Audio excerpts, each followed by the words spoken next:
For our next selection, Assistant Drum Major Logan Connolly takes the podium. This is Beyonce's Crazy in Love.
The Soak Squad will have their feature performance in our next selection. This is Queen's Crazy Little Thing Called Love. You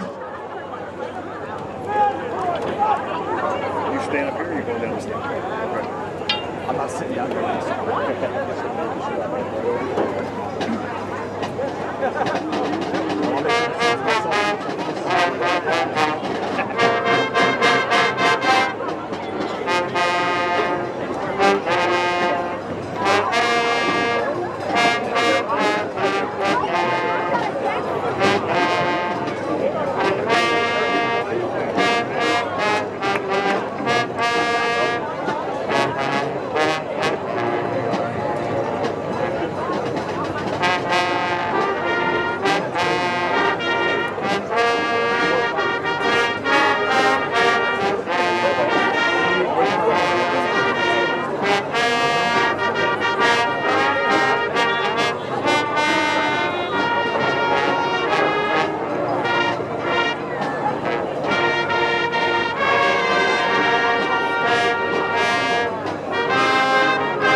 Finally, please welcome Fiona Winger back to the podium for our final piece, Bad Romance by Lady Gaga.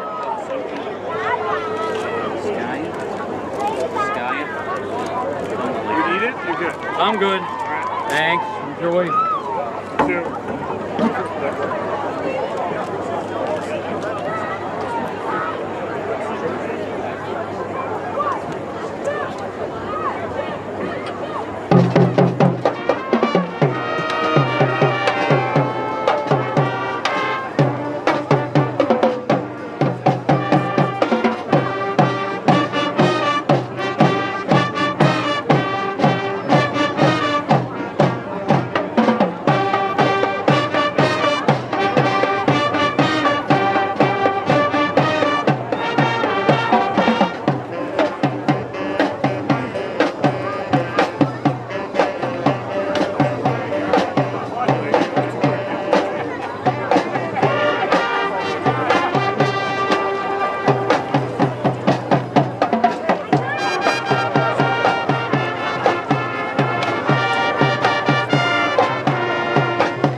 Please give a big round of applause for the picture of Palmerton Pride, the Blue Bomber Marching Band.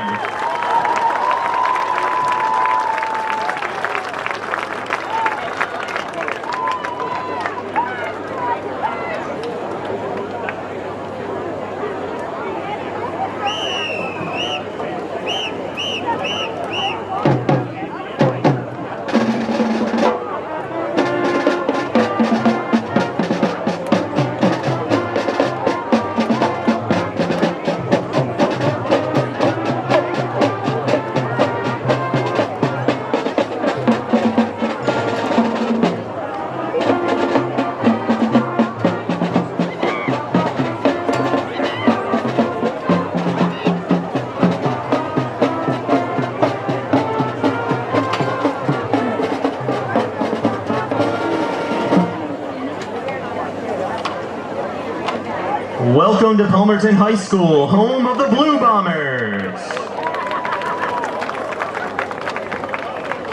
Palmerton Area High School and Lehighton, as members of the Colonial League, District 11 and PIAA, are firmly committed to the belief that athletic competition is a vital part of our education program. Palmerton Area High School, Lehighton, the Colonial League, District 11, and the PIAA expect the highest standards of sportsmanship for both spectators and team members to be met at all athletic contests that are under their control. Please be reminded that players, coaches, and fans are asked to refrain from the use of foul and abrasive language. Taunting players, officials, or cheerleaders and/or negative cheering will not be permitted. The throwing of objects onto the playing surface is strictly prohibited. At no time are spectators allowed on the playing surface. State law prohibits smoking anywhere on school property.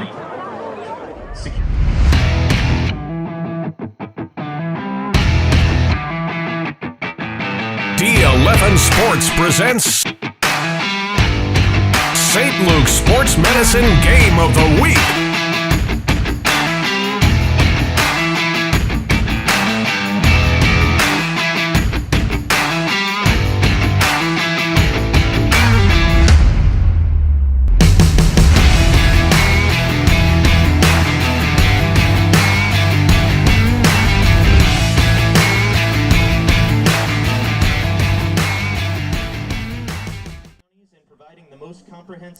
Palmerton Area High School, the site for the Colonial League Schuylkill League football action. D11sports.com Game of the Week, presented by St. Luke's Sports Medicine. Hi and welcome, everyone.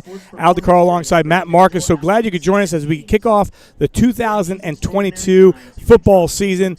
high atop. We're on the press box here, above the press box, high atop here. Excited to be here. We expect a good matchup between these two teams. The Lehighton Indians last year were only 1-9.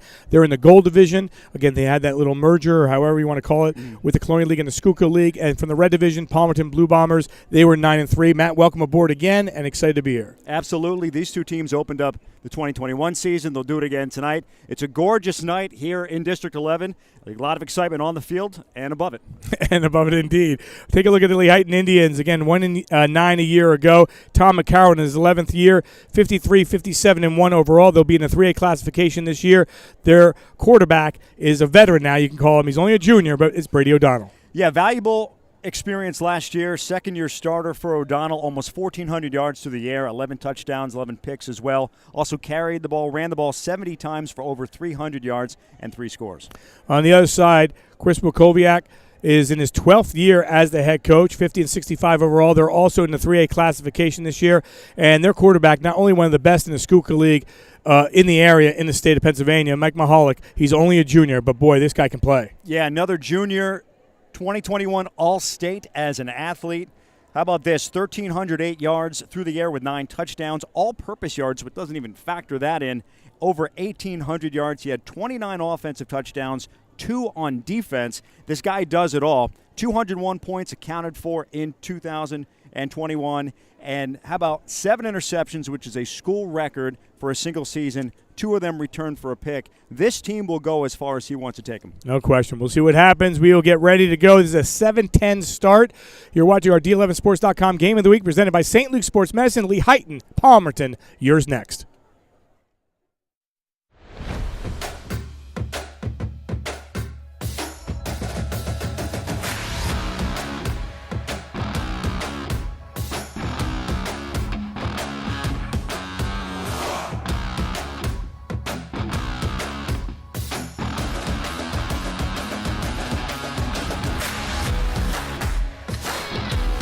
St. Luke's Orthopedic Care. Extraordinary care in motion. The team that we have put together of sport performance coaches and athletic trainers is why parents should choose St. Luke's University Health Network for their sport performance needs. St. Luke's and our coaches are going to provide the safest and most comprehensive training environment that a student athlete would want, and I don't think there's anything in this area that can rival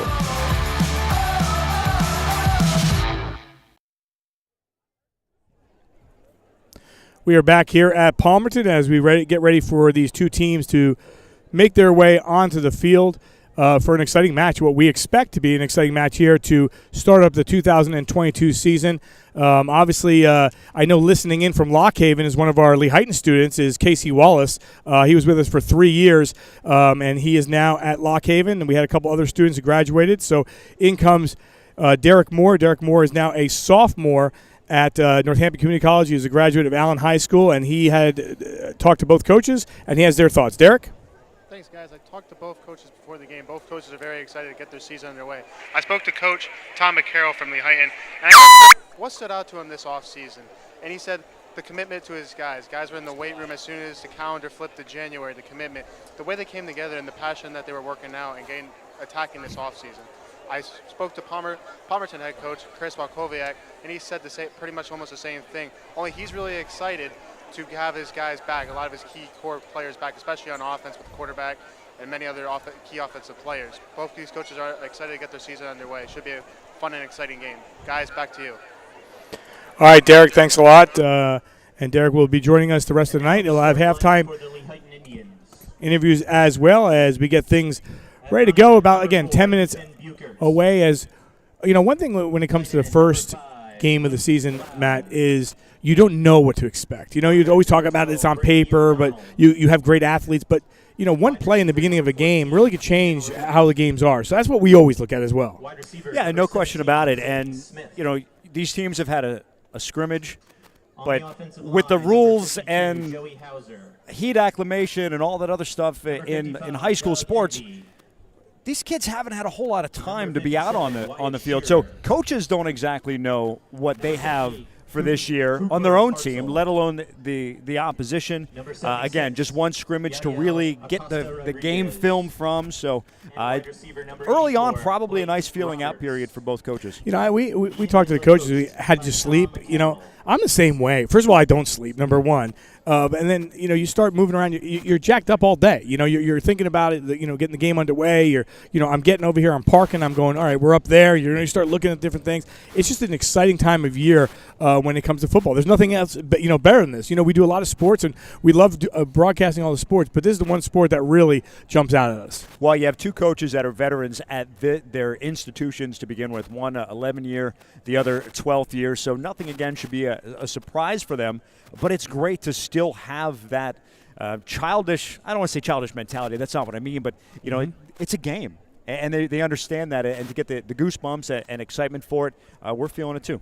Yeah, no question. With that, let's bring in our Cliff Lewis Experience Keys to the Game. Tonight's Keys to the Game are brought to you by Cliff Lewis Experience at Caldwell Banker Hertzside, ranked number 1 real estate team in Pennsylvania, number 2 nationwide. The Cliff Lewis Experience can help you with all your real estate needs, serving the Lehigh Valley, Berks, Bucks, and Montgomery counties. Visit their website at clifflewisrealtor.com or call 610-936-9960 to speak to an agent today. And we begin with Lehighton. Yeah, first one, very obvious. Minimize the big plays by Mahalik. We mentioned before, he can do it all with his arm, with his legs offensively. He can also make some big plays defensively. And then control the line of scrimmage. There's 2 freshman offensive linemen for Palmerton. Maybe try to take advantage of that. This is a team that last year in Lehighton lost the turnover battle by 9 on the season. So if you want to say 2B with that one, but controlling the line of scrimmage, and of course, you got to keep an eye on number 2. And let's bring in Palmerton's keys to the game. Well, if one side wants to limit them, the other side wants to make them. They want to have as many explosive plays, whether it's number 2 or anybody else, Mahalik and company. And I actually mentioned on the flip side, the turnover battle for Lehighton. They struggled with that last year, turning the ball over 19 times, causing just 10. That's something that Palmerton looks to take advantage of tonight as well. You mentioned those freshmen. Logan Anthony, one of the freshmen, but he's with his brother, Zach Anthony, who's a junior, and Coach talked about them together, really learning the game. He's solid, and Bo Staller, the freshman, has been very disciplined so far. Tonight's Keys to the Game, again, brought to you by Cliff Lewis Experience at Caldwell Banker Hertzside, ranked the number 1 real estate team in Pennsylvania and number 2 nationwide. The Cliff Lewis Experience can help you with all your real estate needs, serving the Lehigh Valley, Berks, Bucks, and Montgomery counties. Visit their website at clifflewisrealtor.com or call 610-936-9960 to speak with an agent today. We are about 5 minutes away from opening kickoff as we wait for the teams to make their way onto the field. We'll take a break right now, and we'll come back and get ready for the matchup between Palmerton and Lehighton. It's our D11Sports.com Game of the Week, presented by St. Luke's Sports Medicine. The starting lineup for your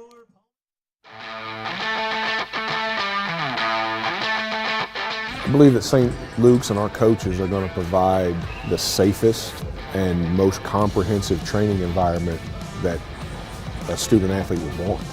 Hopefully they come to us and they leave and there's not another need to be filled. We provide it all. There's not another orthopedic group, sports medicine group, healthcare system in the country that has high-level, degreed certified, years of experience. On the ground, go! Every coach, every parent, they want what's best for their student. Okay, they want what's gonna help them be the best version of themselves. And so that's what we can provide. I don't think there's anything in this area that can rival it.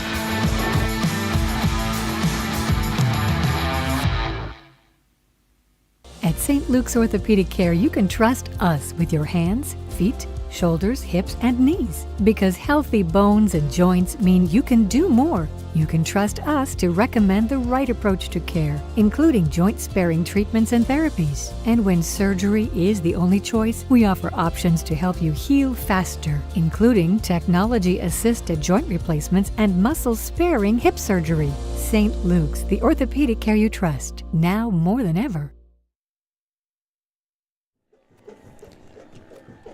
We are back, and the Lehighton Indians have taken the field here at Palmerton, as now we are moments away from kickoff. Again, a 7:10 start to kick off the season, and we are excited to be here at D11sports.com. Al DeCola, Matt Marcus, Derek Moore, Dave Micah, Sports Fan Base Network in the house as well. Sean Riley pushing all the buttons. Sean Kelly and Joe Magro all in the house, and we are high atop. It's a great night, by the way. Really we got, it says 85, 86 degrees, but we're on top of the press box, and it is nice. It may get a little cold. I may need a heavy coat, a blanket, or what do you think? Well, we're higher than we thought, or at least I thought we would be, and when that sun goes down, it is going to cool off nicely. But again, it's opening that night of football. Yeah. How that should keep you warm in its own right. Yeah, it will indeed. A good look at the Blue Bombers again. A year ago, they had a record of 9-3. They're in the red division this year. Again, if you're not aware, obviously, as they make their way onto the field, this is the time of year where you start looking at these teams and saying, all right, well, who's going to make districts? What's going to happen? Who's doing what?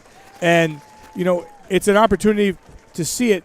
In the single A, Northern Lehigh, the biggest change, Northern Lehigh went to single A. The top 4 may go on there. Top 4 in 2A, which include teams like Catasauqua should have a good year, Palisades, Executive, Schuylkill Haven's always good, Williams Valley, Panther Valley, Penn Argyl. Top 8 go in 3A, 2 of these teams. How about the 3A teams? Jim Thorpe, Lehighton, North Schuylkill, Northwestern, Notre Dame, Palmerton, Pine Grove, Saucon Valley, Tamaqua, and Wilson. Top 4 go in 4A. Top 4 go in 5A. Some changes there as Pocono Mountain West and Pleasant Valley move to 4A. To 5A. And we add a sub-regional now and bring in Williamsport, bring in Wilkes-Barre, and also bring in Hazleton with the likes of Emmaus, Parkland, Freedom, Liberty, and the rest of them. But we mentioned the red, white, and blue and gold division. The gold division, the highest division features Lehighton in their division, and the red division this year is going to be Palmerton. That goes with North Schuylkill and everyone else. So excited to be here. So glad you could join us on this first Friday night of football. If you're watching us here on a Friday night on August the 26th, we are right back at it, an afternoon matchup. How about the afternoon matchup we picked tomorrow in Wilson? The 102nd meeting between Penn Argyl and Wilson, and the 100th straight meeting between the two schools. Wow. The longest rivalry besides, the Bangor and Penn Argyl rivalry. So they will go 100 in a row, and we'll have that tomorrow afternoon. That a 2:30 kickoff. So it'll be Lehighton will get the ball first in this one. Talking to Coach before the game, Coach McCarroll, I said, do you have to score first? He said, no, we just want to get out there and show what we can do. He is so excited about this season.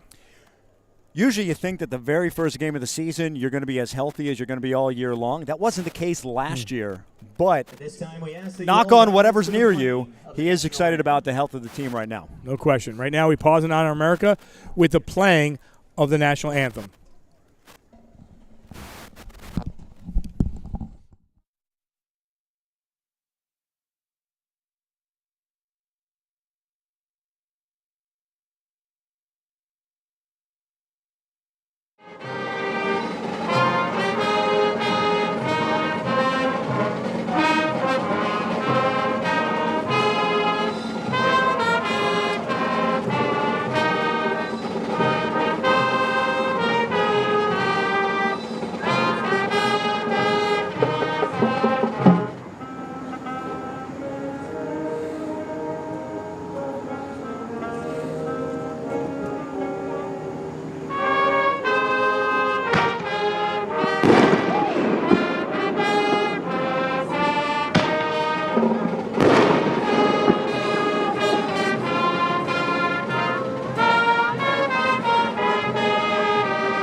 Lehighton, Palmerton, 9-3, 1-9. That was last year. Throw those out the window. Doesn't really matter. Start fresh here and get ready to kick off the 2022 high school football season.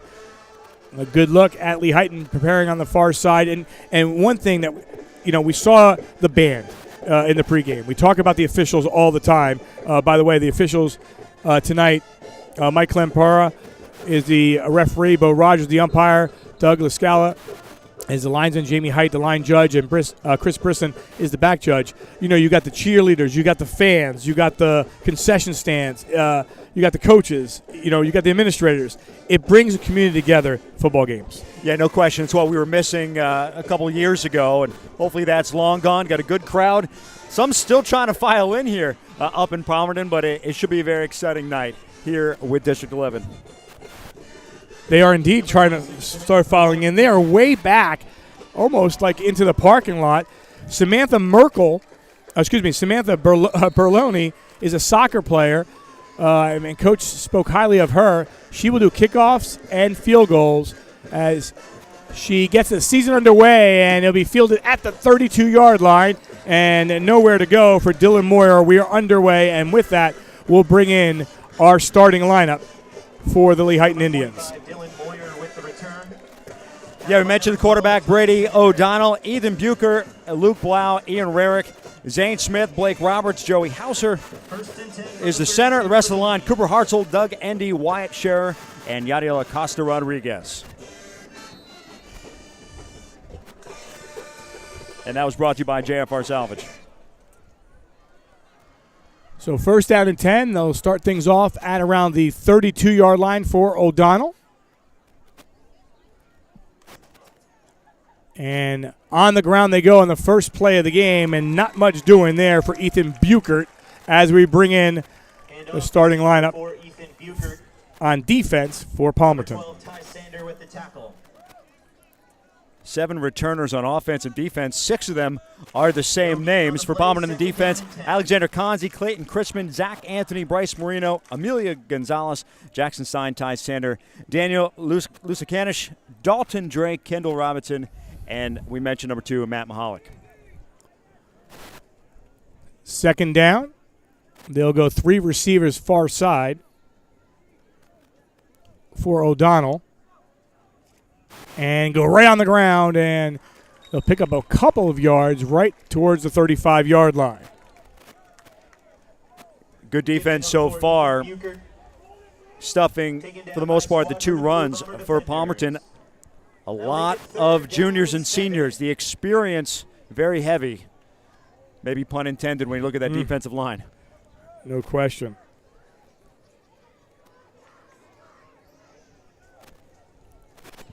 So a gain of 3, and it's 3rd down and 7. Likely see O'Donnell throw for the first time. Goes 2 receivers up top, 1 receiver to the near side. Long count, looks to throw, and air that one up, and that one incomplete. Was looking in the direction of Zane Smith. Maybe had a step with a little bit nicer touch on that. Had to get it over the defender. Good try there on 3rd down, but it brings up 4th. That brings up 4th down and 7. So 4th down and 7, and the punting unit will come out. And it will be A.J. Light. Mahalik back deep to receive. Don't always see the quarterback deep to receive a punt. But with Mahalik, the Mr. Do-Everything All-Stater, he's back there. Oh, almost blocked that one. They kick away from Mahalik, and they should get a good roll here. They do. And this one inside the 20. It's going to roll all the way down to about the 16-yard line. And with that, we can take a look at the starting lineup for the Palmerton Blue Bombers.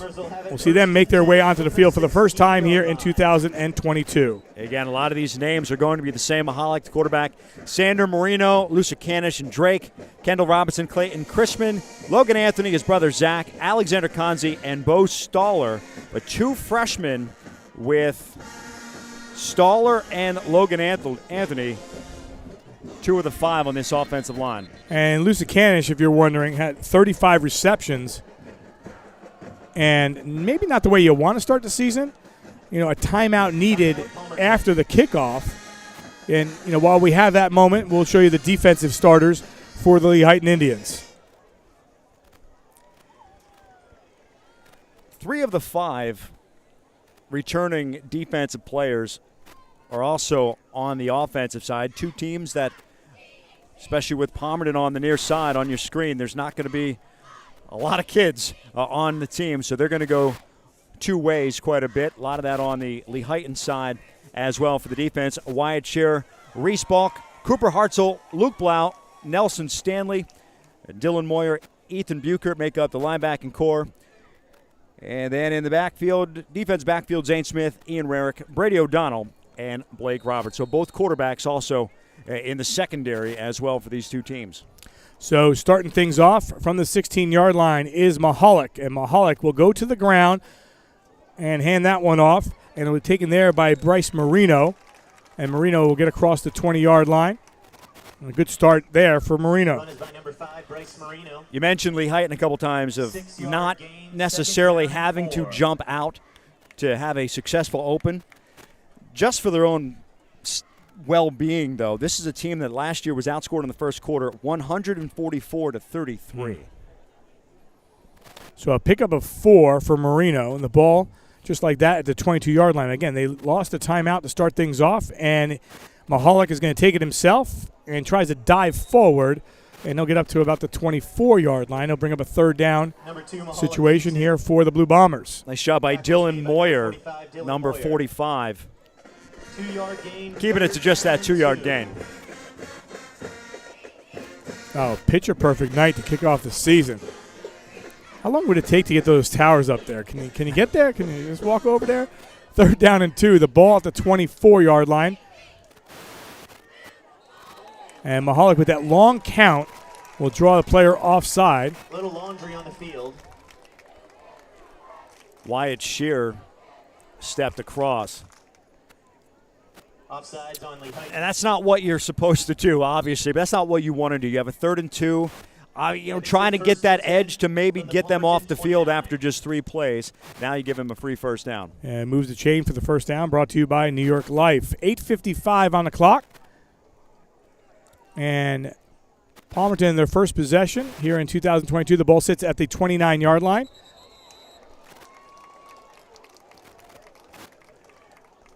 We always talk about this. You giveth and you take it away. So well, Palmerton was clapping after that. Oh, it is and again, rightfully so. There was a lot of movement right before the whistles, and maybe too much movement. Well, if you're Palmerton, you got to be excited here. You got to start the ball at the 16-yard line. You really only ran 1 play or 2 plays, and the ball all of a sudden just sitting up there at the 34.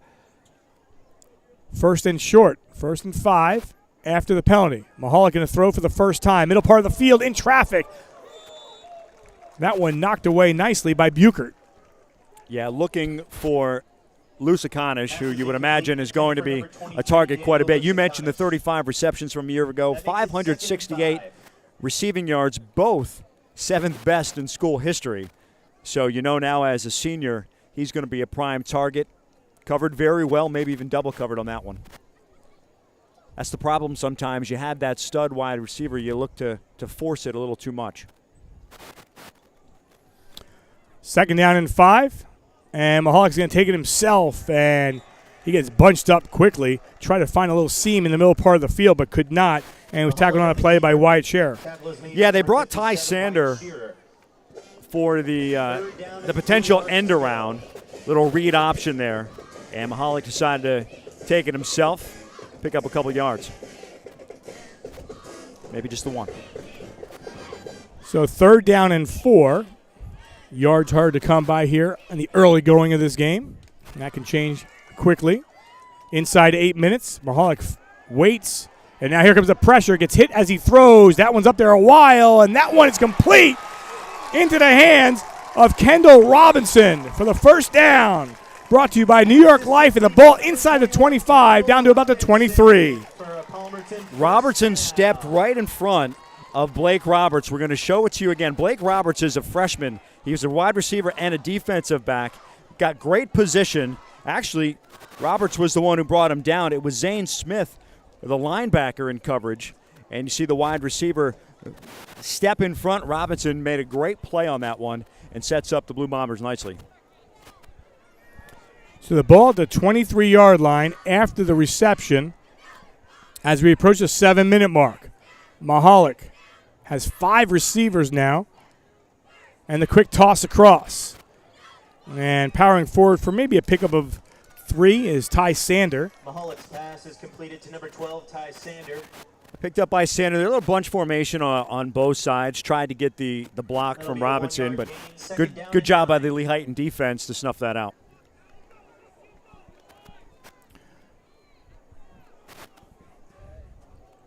Pick up just about a yard, maybe a yard and a half.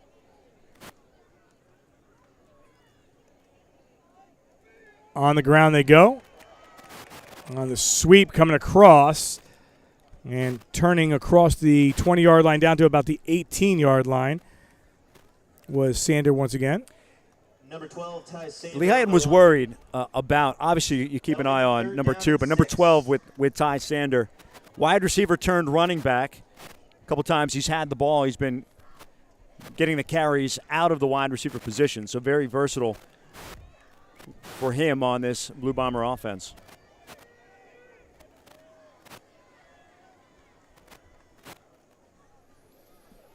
Mahalik looking to throw, goes to the back part of the end zone, touchdown. 19-yard touchdown as Mahalik has his first touchdown of the season, and he connects into the hands of Kendall Robinson. Another great job. It was Zane Smith on Robinson. Robinson, instead of hopping in front this time, gets snuck out behind him just a little bit. First touchdown of the season goes to Palmerton. Those two hooked up for the big play earlier to set him up just outside the red zone. Extra point is up. It's a hard extra point to have when the fireworks are going off behind you, but that one is good by Perloni, and 7-0 is your score, and a nice play earlier to Robinson, and then the touchdown from 19 yards. Yeah, you really saw the explosiveness for Robinson. Senior Kendall Robinson made that big play earlier to set him up, and then up against a linebacker. Robinson himself is just 5'9", and Zane Smith is as well, but wide receiver over the linebacker on 2 plays, that one for 6. And, Matt, so far 2 possessions, and there's 5:44 left on the clock, a little bit different. When you take time off the clock, that kind of helps you. It really set the tone. Again, there was a couple penalties there and really moved on from there. Yeah, I mean, Lehighton had a couple runs early on as well, which we saw, and that's going to take up some time. And let's take a look one more time, though, if we could, with that replay. But, Palmerton also ran some plays, and, it was a great play. You saw it. Yeah, you saw it. And you don't need to see it again. They're going to have some more good ones that we're going to be able to show you. But a great start to the offense. No question. And even, honestly, the defensive, holding him to a 3-and-out with Palmerton and now getting on the board first. Here's Perloni. And this one will drop and picked up right around the 28-yard line. So we'll see the Lehighton Indian offense come out for the second time. All right, Matt, Coach said, you want to, start going.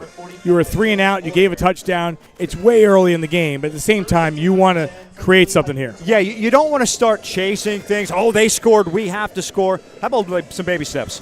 Let's get a first down. Let's get a sustained drive and see what you can do. You go out there and start saying, we got to chuck a 45-yarder. We got to get ourselves set up. Now you're going to be second and long when you take a sack. You don't need that. Still a young team, but experience with that youth. Some of these guys, maybe as a sophomore or junior, they played last year as freshmen and sophomore. Yeah, McCarroll just loves the makeup of this team, their off-season conditioning and everything. And he's waiting to see what happens here. Nice kick to the outside and positive pickup there by Ethan Buchert. You look at Buchert, you look at Blau, you look at O'Donnell, a couple really key cogs, from last year's experience. And unlike Palmerton, which has 2 freshmen on the offensive line, there is a sophomore. Joey Hauser is a sophomore center, but then juniors and seniors, another sophomore as well, but a little bit more experience on that offensive line. That's why you see them trying to pound the rock a little bit, whether it was Blau or Buchert on that one. So a pickup of 4, and it's 2nd down and 6. The ball sits right around the 32-yard line. O'Donnell, toss, and will complete it for a first down, brought to you by New York Life, on the reception by Ian Rarick. Rarick is always solid when he gets the ball in his hands and shows it right there. 2 touchdowns last year, 1 offensively, 1 defensively as well. Got a nice block by Zane Smith out on the outside as well. And what do we say? Get some baby steps. Last time 3 and out. This time you got a second first down.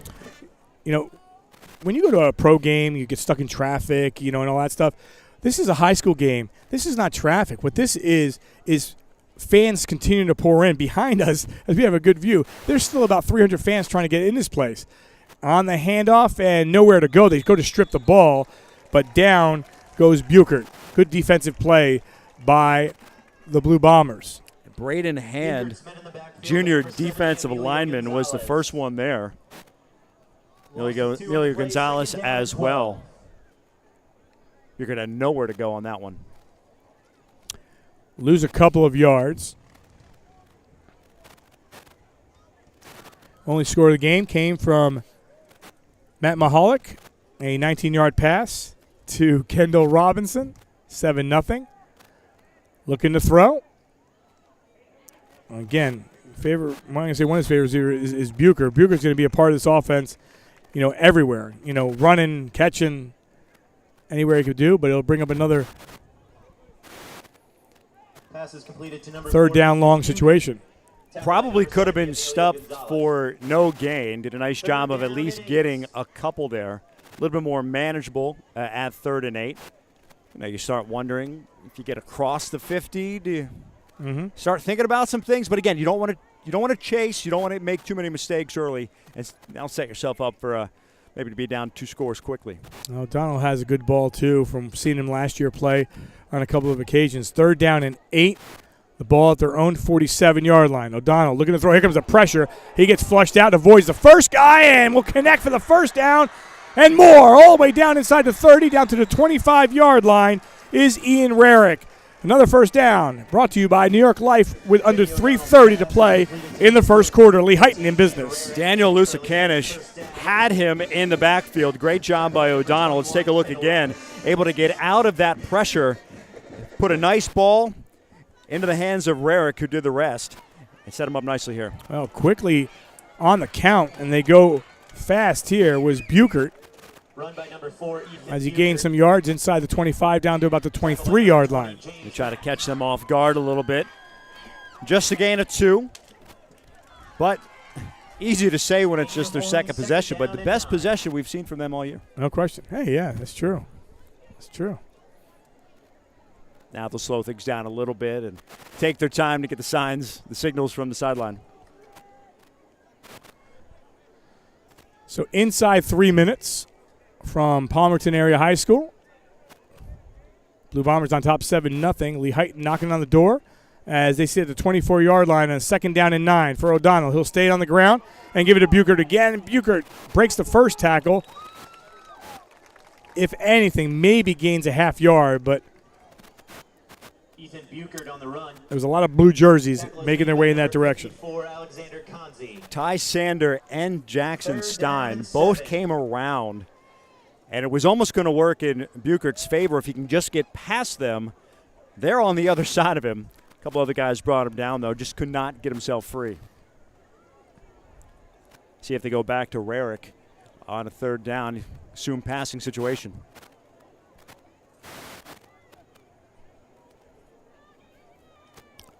They did give him a yard.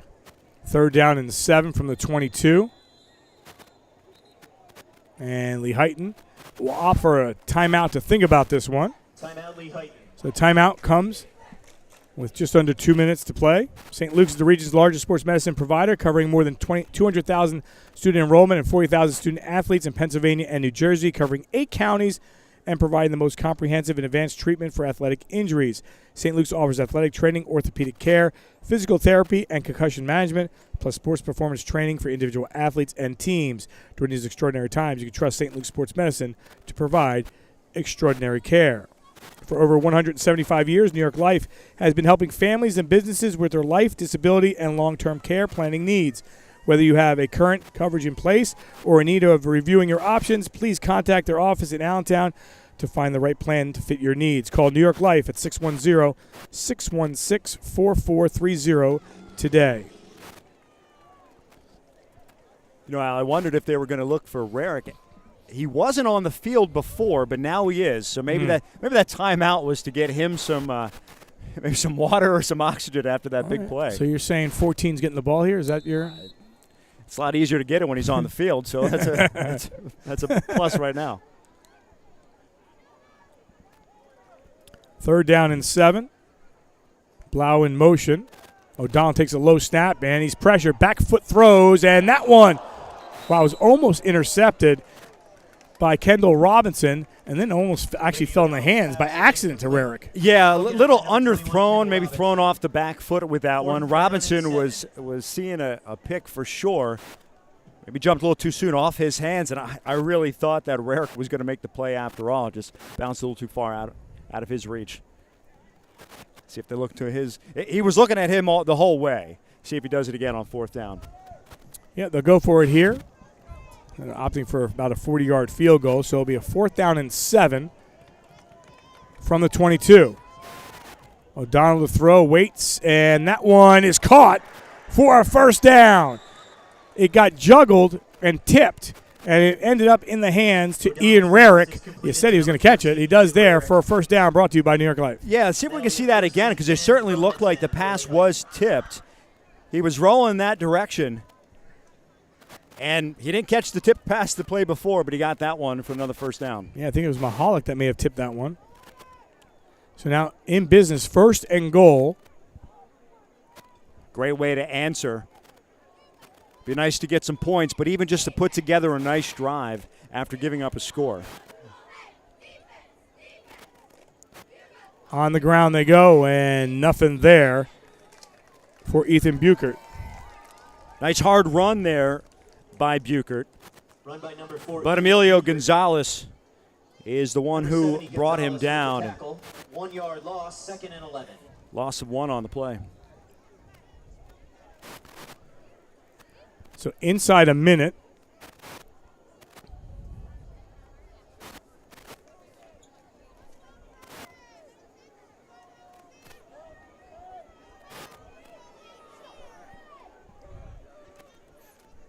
So they lose a yard. Here comes the pressure. A little floating pass, and they're going to try to make the turn. They'll get back to about the 11-yard line. A good job there, really making up what was lost.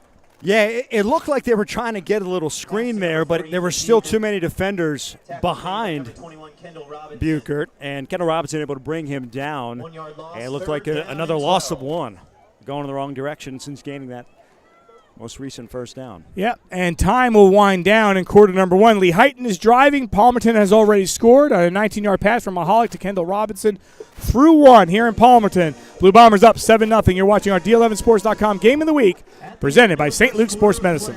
It's Palmerton 7, Lehighton 0.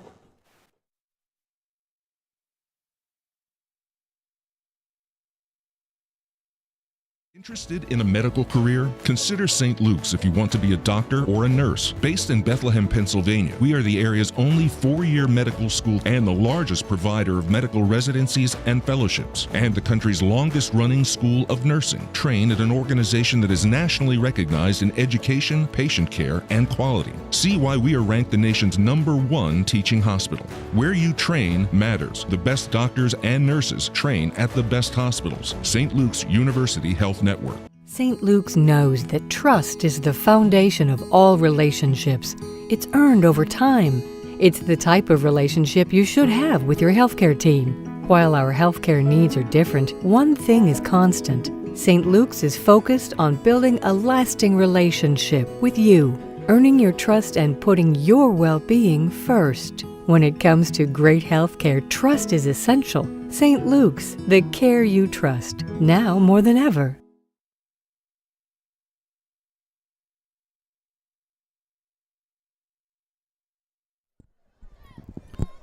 All right, 1 quarter in the books, and we go to quarter number 2.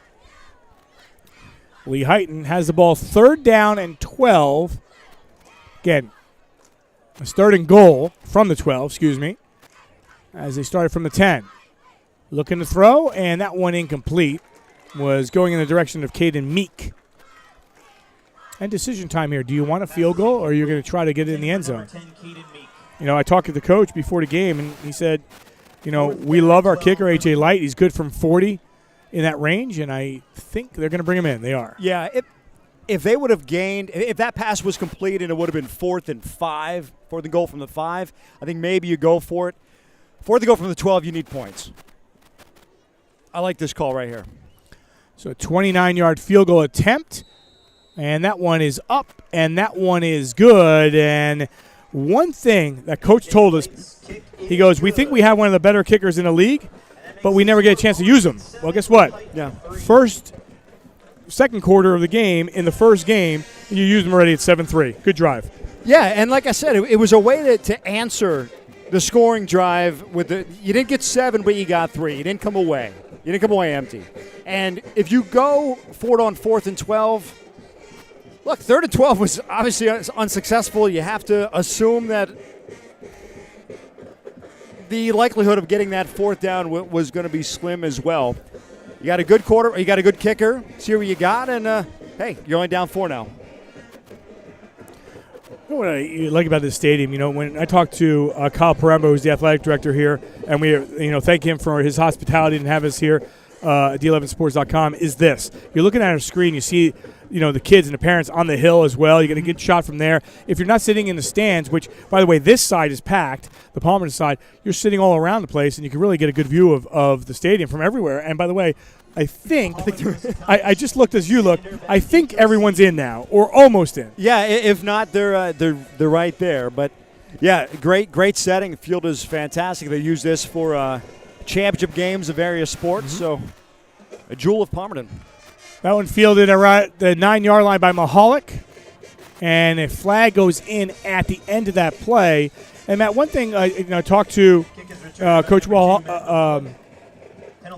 Koviak, excuse me, and I said, you have your kicker, your quarterback back there. He goes, when you have a premier athlete like that, yes, we want to use him because he's a difference maker.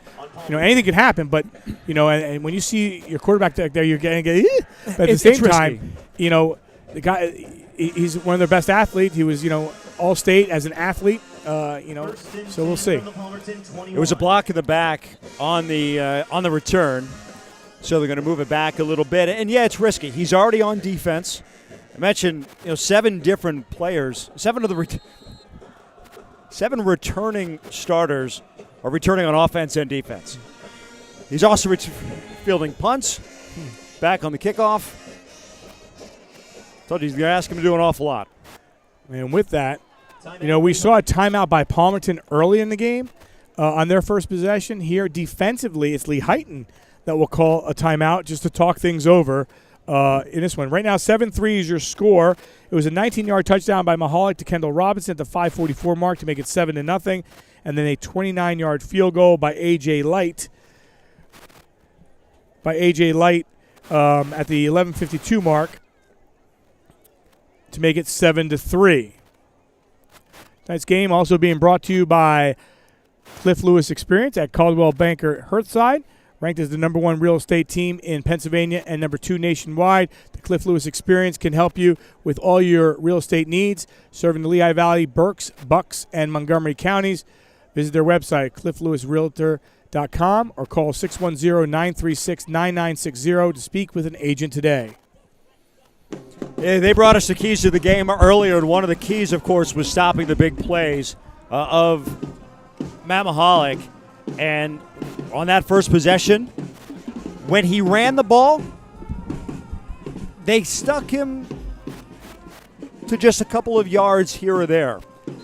It's through the air, though. The big play to Robinson for the first down, and it was also that big play then, of course, for the touchdown. So maybe it was an opportunity to call that timeout, see what the offense was putting out there. We'll see if it worked. Toss. And some yards up to about the 25-yard line. Matt, you and I had talked about a couple things coming into this game. After the fact, you talk to both coaches. They're eager, they're excited. And then it's like, what do you think? And you don't know what to think because everyone can throw a score out. I'll throw a score out, anytime, but I'm always wrong. because you don't know what to expect. And when you have new players and you have new attitudes and you have new determination, everyone's playing differently. So you don't know last year to this year to next year, who the players are and who are going to be. Mahalik off the back foot has the receiver, and he overthrows him by a few yards. I believe he was looking in the direction of Dalton Drake. Yeah, good coverage by a couple different Lehighton defensive backs on that one. But, you keep the defense honest a little bit. See if you can make a big play there. I'm a big believer, and I know this is kind of coach speak a little bit, but biggest jump a lot of times is from game 1 to game 2. Well, you know what? Sometimes from year 1 to year 2. And there's a now second-year starter on offense for the Indians, and maybe that's what they're hoping for, that big jump. Mahalik has some space, and Mahalik's still on his feet. And there's the burst of speed, and say goodbye. Matt Mahalik's going to race through and go 76 yards for the touchdown. But there is some laundry on the field. Yeah, there was a couple of Indians that were knocked over. I thought maybe it was self-inflicted wounds, but I'm wondering if another block in the back is going to bring this one back. And they are signaling, you know what? Catch your breath, but do it on the way back this way. Somebody didn't tell the fireworks guy, though. How do you tell the guy? The guy's over there by himself, hanging out. I think he's across the street if they oh, that's where he is. If that's where the smoke is coming from. Yeah, there you go. I couldn't figure out where he was coming from. One of the neighbors here at Palmerton. Let's take another look yell at him at watch this one. Sports and watch. Great move, though, right there. And look at the speed to get away, and there was the block in the back. Yep. I saw the white jersey go flailing. I wasn't sure if they're going to call it, but the hanky went in after that. Now, I'm going to go out on a limb and say Mahalik is going to have one of those runs this year. I didn't say this game. I just said this year. But what a move. Yeah, absolutely. What a move to knock Ethan Buchert out of the way. That's what we would have highlighted on the replay, had that counted for 6. 1st and 10. Now the ball at the 37-yard line. And another flag. Clapping is coming from the opposite side, and they're going to move back again. Delay a game against Palmerton. That makes it 1st and Mahalik just ran 76 yards. Maybe a little winded there at the delay of game. That might have been a planned delay of game. We're not going to burn another timeout, but we'll take the 5 yards. It's only 1st down anyway. A very quick first quarter, and things have considerably slowed down here in the second. Yeah, and because keep in mind, on that long play, they did get enough for the 1st down. Mahalik going to throw, and that one incomplete. Was trying to come near side, but couldn't connect with his target, Bryce Marino. Nice coverage by Michael Yakel, junior defensive back.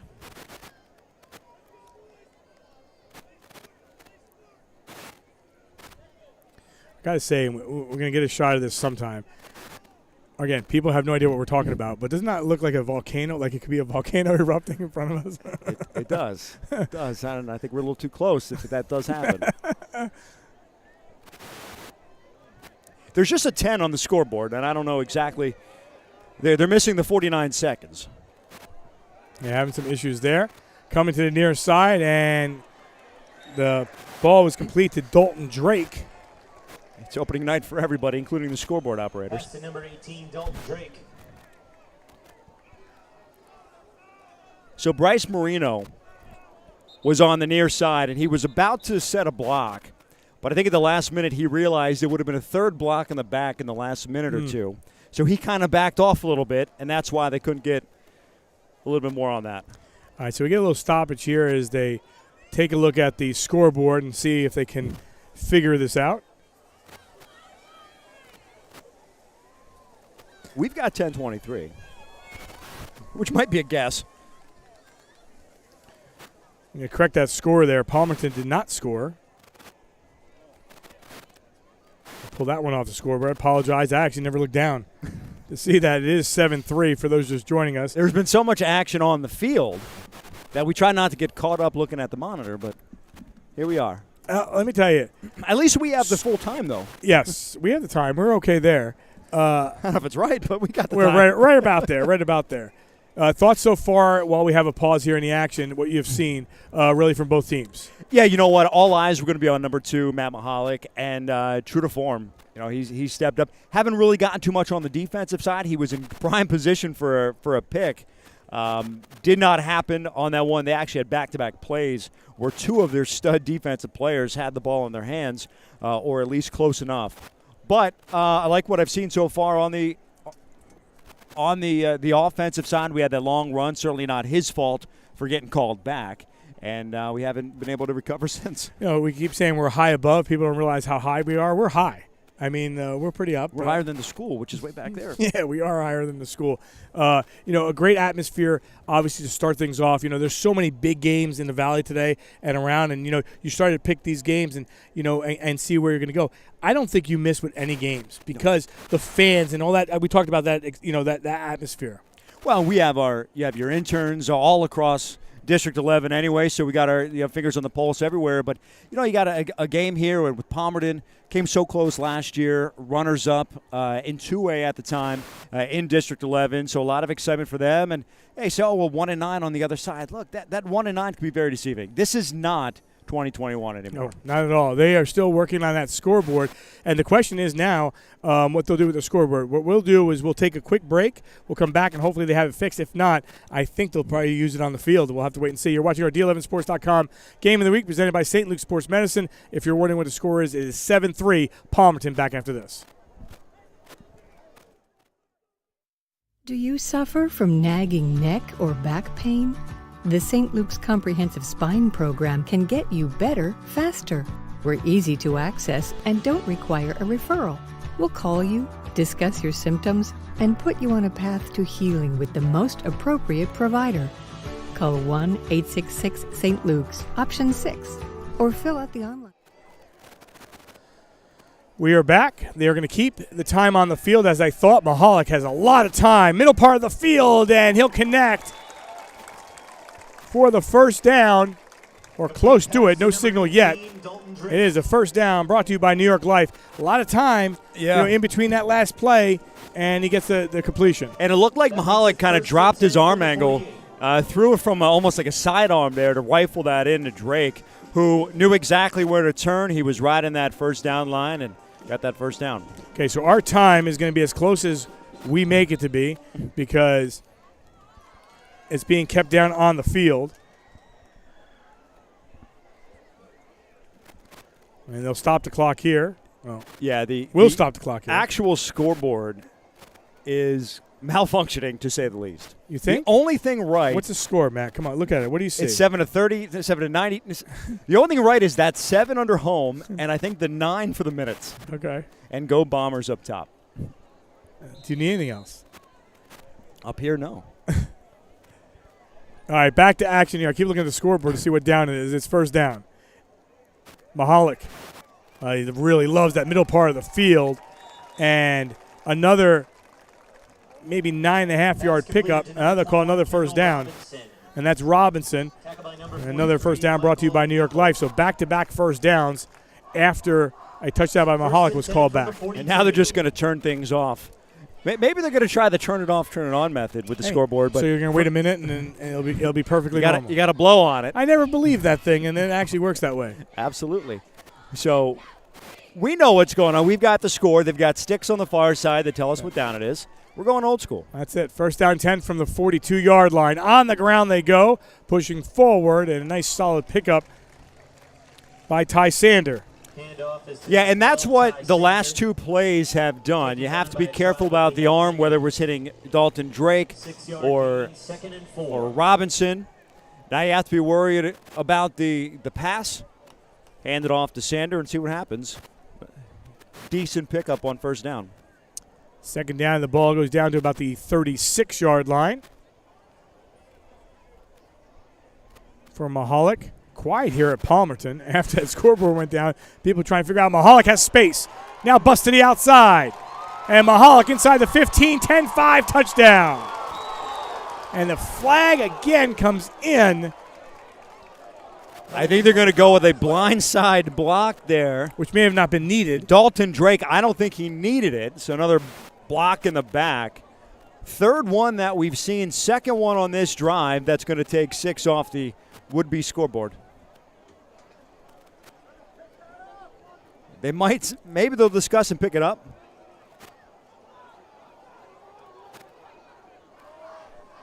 And it's a 15-yard penalty. Personal foul against Palmerton. So the penalty against the Blue Bombers. And it was, you mentioned it, probably unnecessary, but also was right in front of the line judge. Yeah. So they will get the first down, but not the touchdown. 2 touchdowns taken away from Mahalik, and the ball at the 22.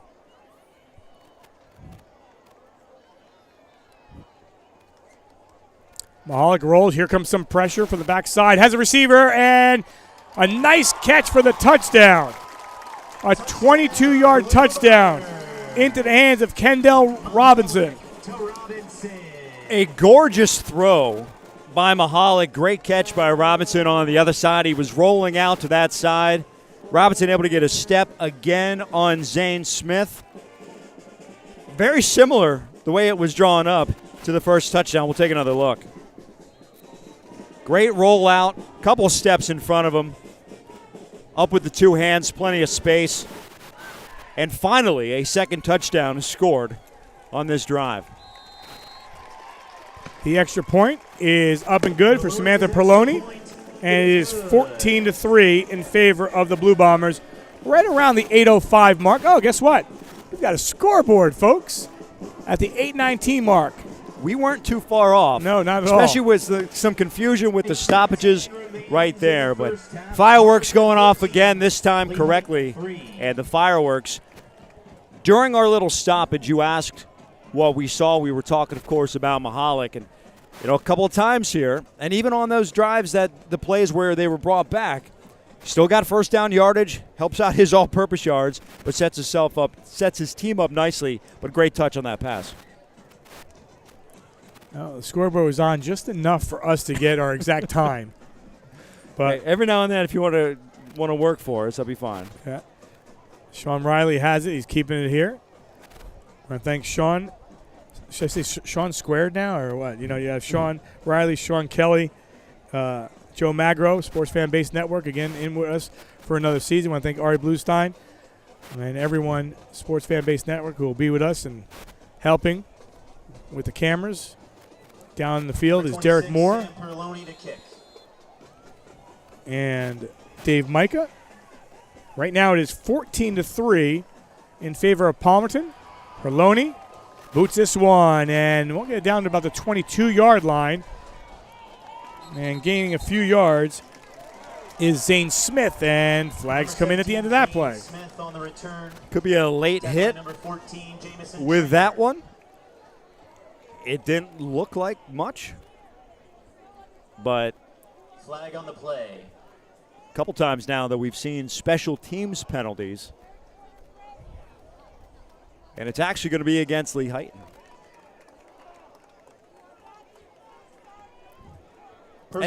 That's not how you want to answer a touchdown, by starting 15 yards further than you should have. No, not at all. But it becomes interesting now, as we talked about before. You said not chase, and they're not chasing. They made it 7-3. Now it's 14-3.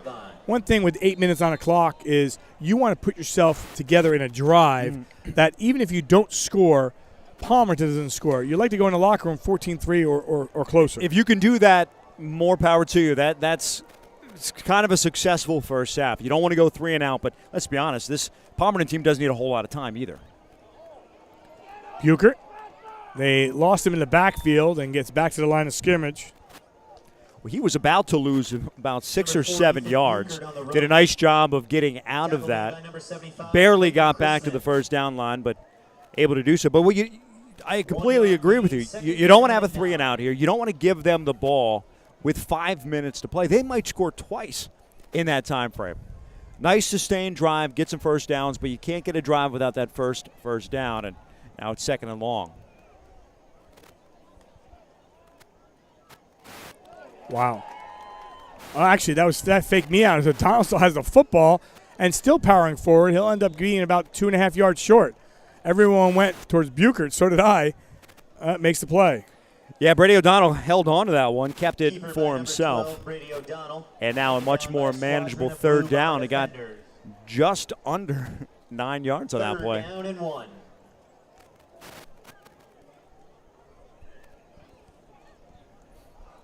So third down and about a yard. We're right around that 7-minute mark.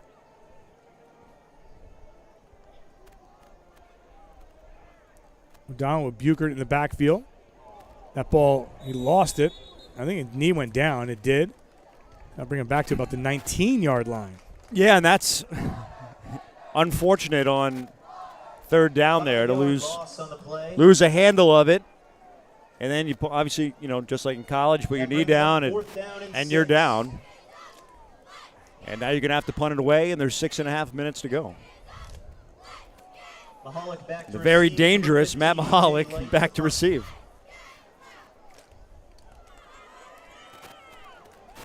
And Mahalik staying at his own 42-yard line. Good pressure again. And won't return it. So the Blue Bombers quickly will get the ball back. They're up 14-3, and they'll bring the offensive team back onto the field. And you throw away everything we just said going into that possession.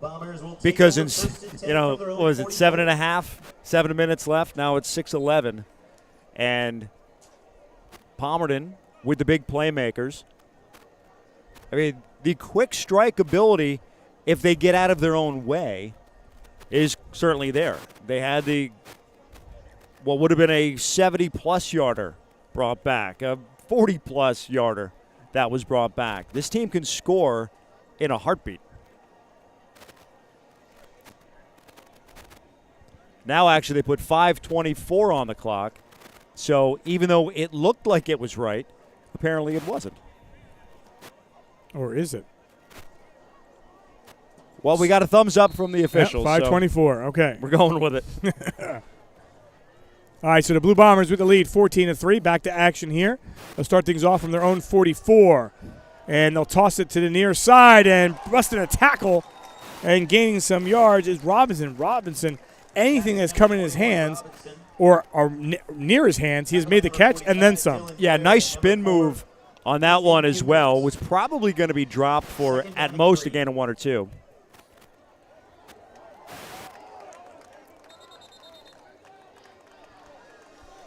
Sander just manhandling the defense. Ty Sander gets a first down, brought to you by New York Life. Moves the chain. They're inside Lehighton territory, inside 5 minutes.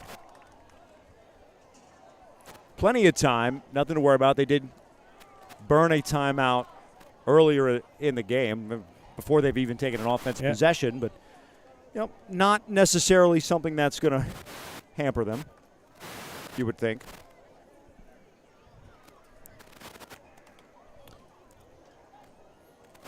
So the ball at the 41, and this one never gets to Mahalik. Here comes the pressure. He's got a lot of white jerseys coming in his direction, and now will toss it and throws that one away.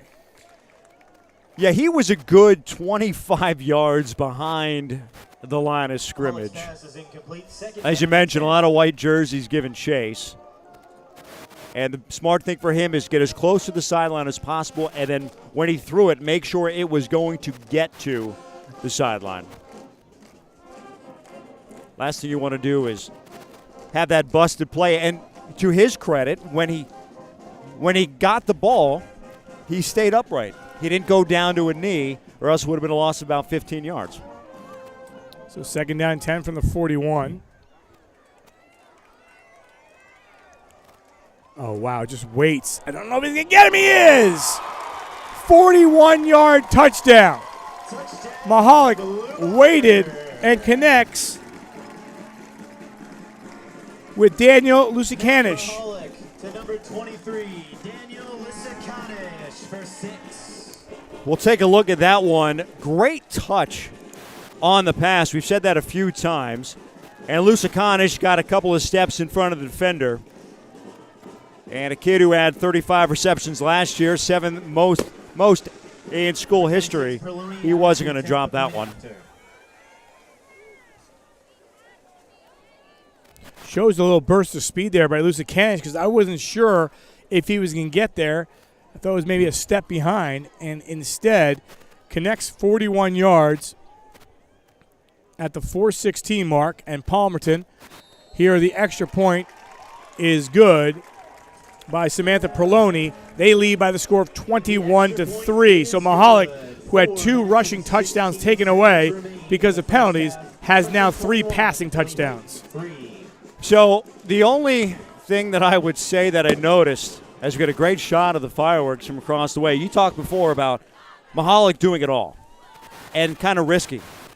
He's the holder on that on that point after. That's the one thing. You know what? I don't want my quarterback's hands near anybody's feet.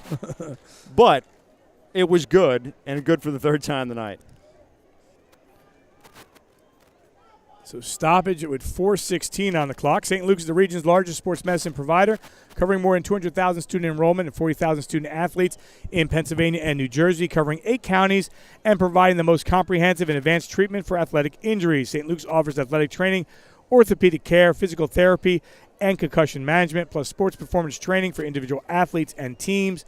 During these extraordinary times, you can trust St. Luke's Sports Medicine to provide extraordinary care. We are still 4 minutes away, from the half. And Lehighton finds themselves down by a score of 21-3 as they get the football back here. Perloni on the tee. And this one will go out of bounds. Let's see what they decide to do here. There were a couple of her kicks so far that have gone towards the side. One and took a stop. Well, one took a fortuitous bounce and bounced inward. Yep. That one went there the wrong way. If you're a Blue Bomber fan, so we got the illegal procedure.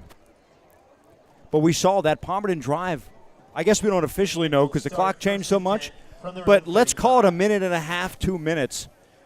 We're going to repeat the same thing that we did a few minutes ago. If you're Lehighton, you've got to use as much time as you can. You can't give them the ball with 3 minutes. They could come down and score again. And Lehighton only has that one timeout remaining. Yes. For them, it's not so much about stopping the clock. It's not stopping the clock. Right. Get some drives, and but that's the thing.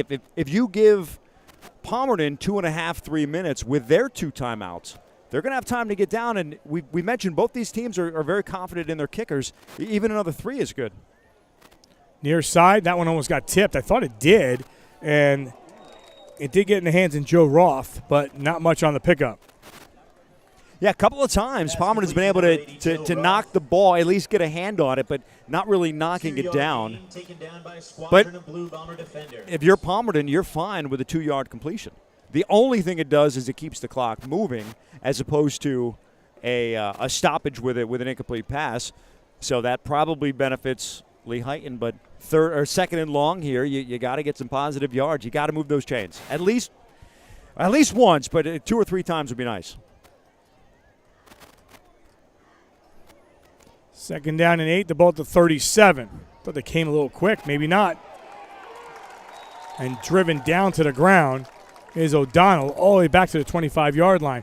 Now this becomes interesting because here comes 3rd down. I was just going to say, will Palmerton call a timeout? They do. They call a timeout here. I'm not sure if they're going to wait to the 3rd down and see what they do, but they'll save a bunch of time here. They'll call a timeout, see if they can stop them on 3rd down and have more time to get the ball back.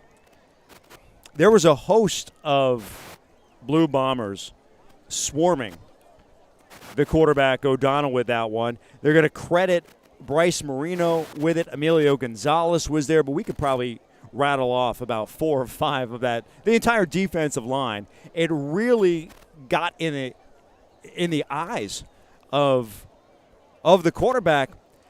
He had number 84, the freshman, was right up top, wide open, but there was no room because of that swarm of the defensive line. They weren't going to get a 1st down, but they probably could have gotten at least a completion there to keep things going. Instead, you got a long loss, a big loss there, and now a very difficult 3rd and 18. And with that timeout, you're really setting yourself up nicely if you're Palmerton.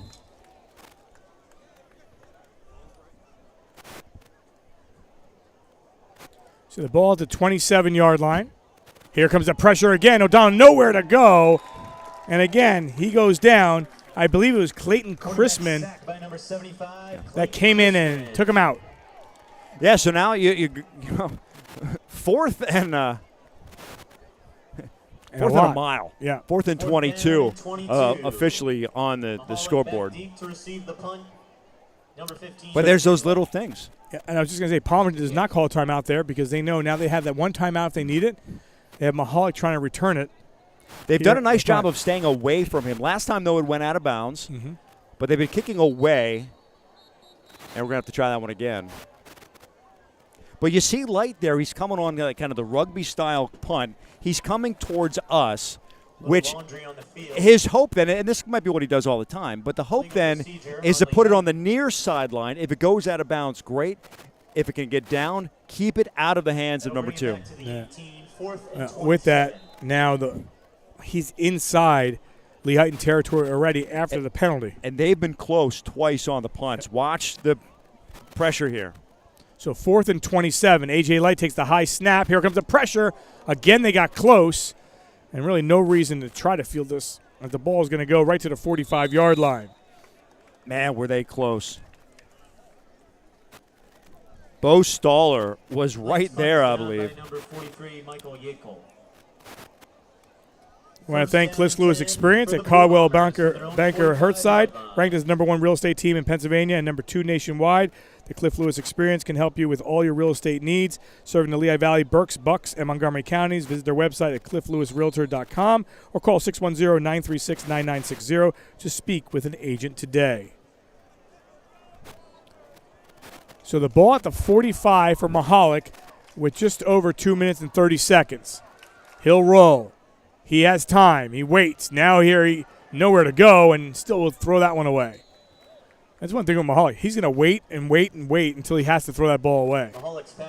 Well, he's going to see if a lane opens up, and if he can get some positive yardage, so be it. Good pressure there by the defensive line. And, live to see another day at 2nd and 10, certainly better than 2nd and 17 if he would have taken a sack. Hey, no question. So after a very quick moving first quarter, things have really settled down and a lot of penalties in the second quarter. It was 7:35 at the start of the second quarter. That was a 25-minute first quarter. Wow.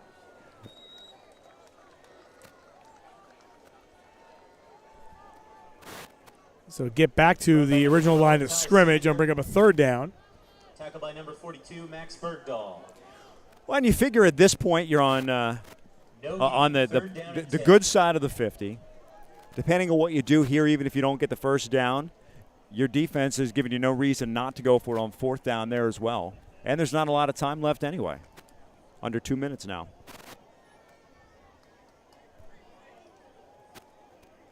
So 3rd down and 10 from the 45, a 21-3 lead for Palmerton. Mahalik. Oh, that was a dangerous pass, almost intercepted. Kendall Robinson just got his hand up there and almost kept that alive.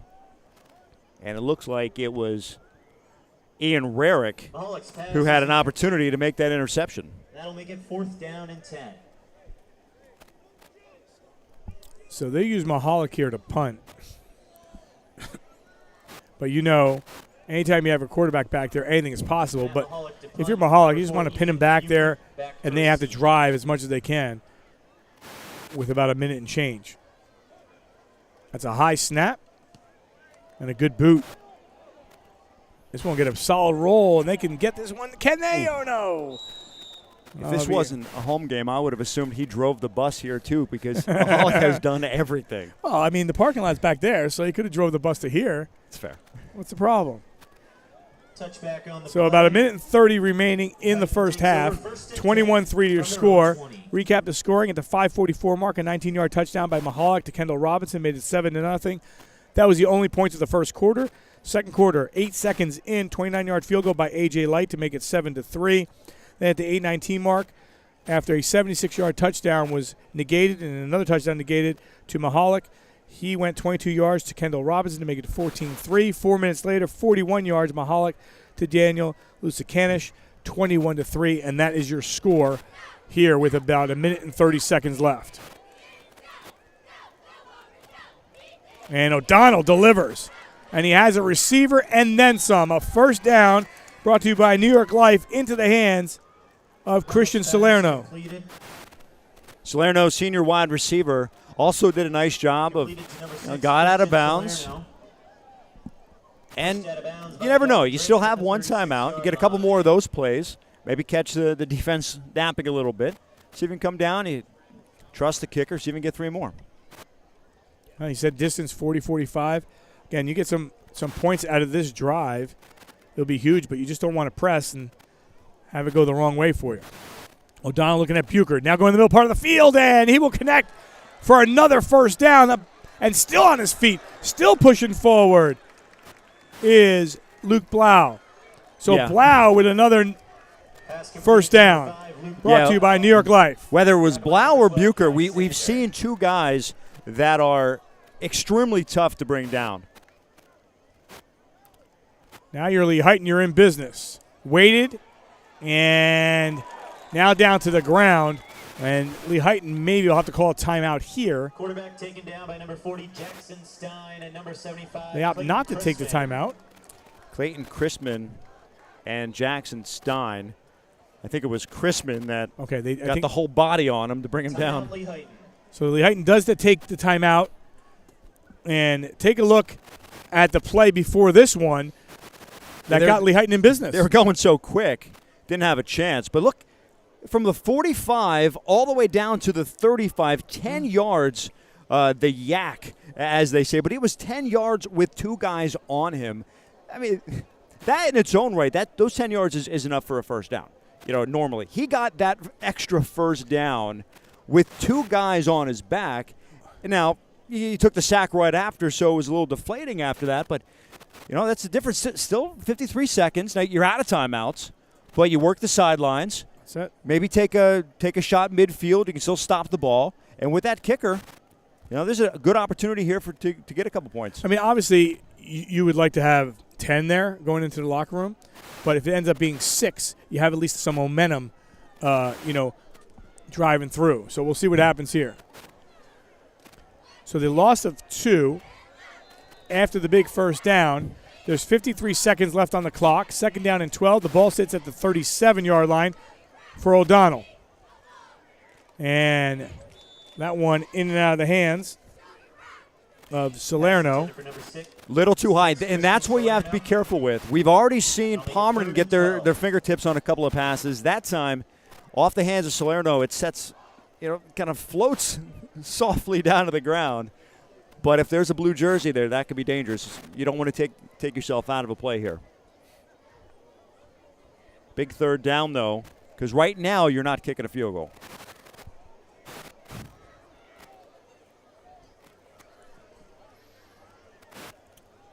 Tries to go, and that one's intercepted.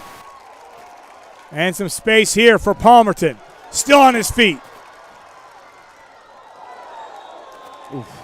Well, that's not what you don't want. So you get the INT by Robinson, and then you're going to get the penalty on Ian Rarick. Frustration penalty with the body slam of trying to, get him down there. But you get a nice return. 37 seconds left. Now you're going to tack on 15 yards. You're going to be on the other side of the 50 with 1 timeout. High-powered offense, you never know.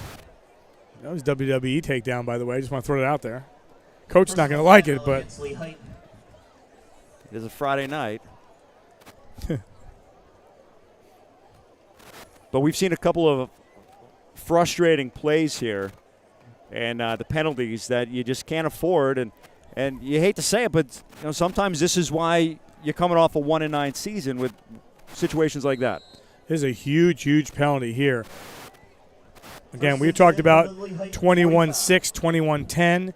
The last thing you want, Lehigh, is 28-3. Defense has to come up big here for the Indians. 1st and 10 from the 45 of Lehighton. Mahalik looks, nothing downfield, and now he's going to throw. Sideline and incomplete. Good job defensively on the play. Incomplete pass by Michael Yakel. It's intended for number 18, Dalton it was going for Dalton Drake. And a nice job of Mahalik to keep that play alive. They put him in motion quite a bit. He's either rolling out to the right, rolling out to the left. He comes to the opposite arm, so that's why you see him go to the right a lot of times. A couple of those touchdowns, he's been rolling out to the right. And you try to make a play. At this stage, there were 37 seconds, now 29. You try to make a couple plays and see what happens. 4 receivers, 2 split either side. I'll line up another player in the slot. This one, Mahalik, could be dangerous. There's a flag on the play. They go for Mahalik, and he just puts one in the middle part of the field. And, again, there's a penalty on the flag, but the completion somehow was made. Lusakanis again. This is just schoolyard football. These are 2 kids just having fun in the backyard. I'm going to throw it up, you go get it. And that's exactly, they did it on the touchdown, and they did it flag pending. They did it on that one to really put themselves in position. This really looks.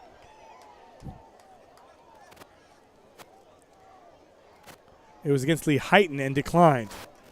So in business now at the 19. That penalty is declined. And it looks like they're going to just try to get right up and get the play off. Do you think he wanted to spike that? With authority, I think is the term.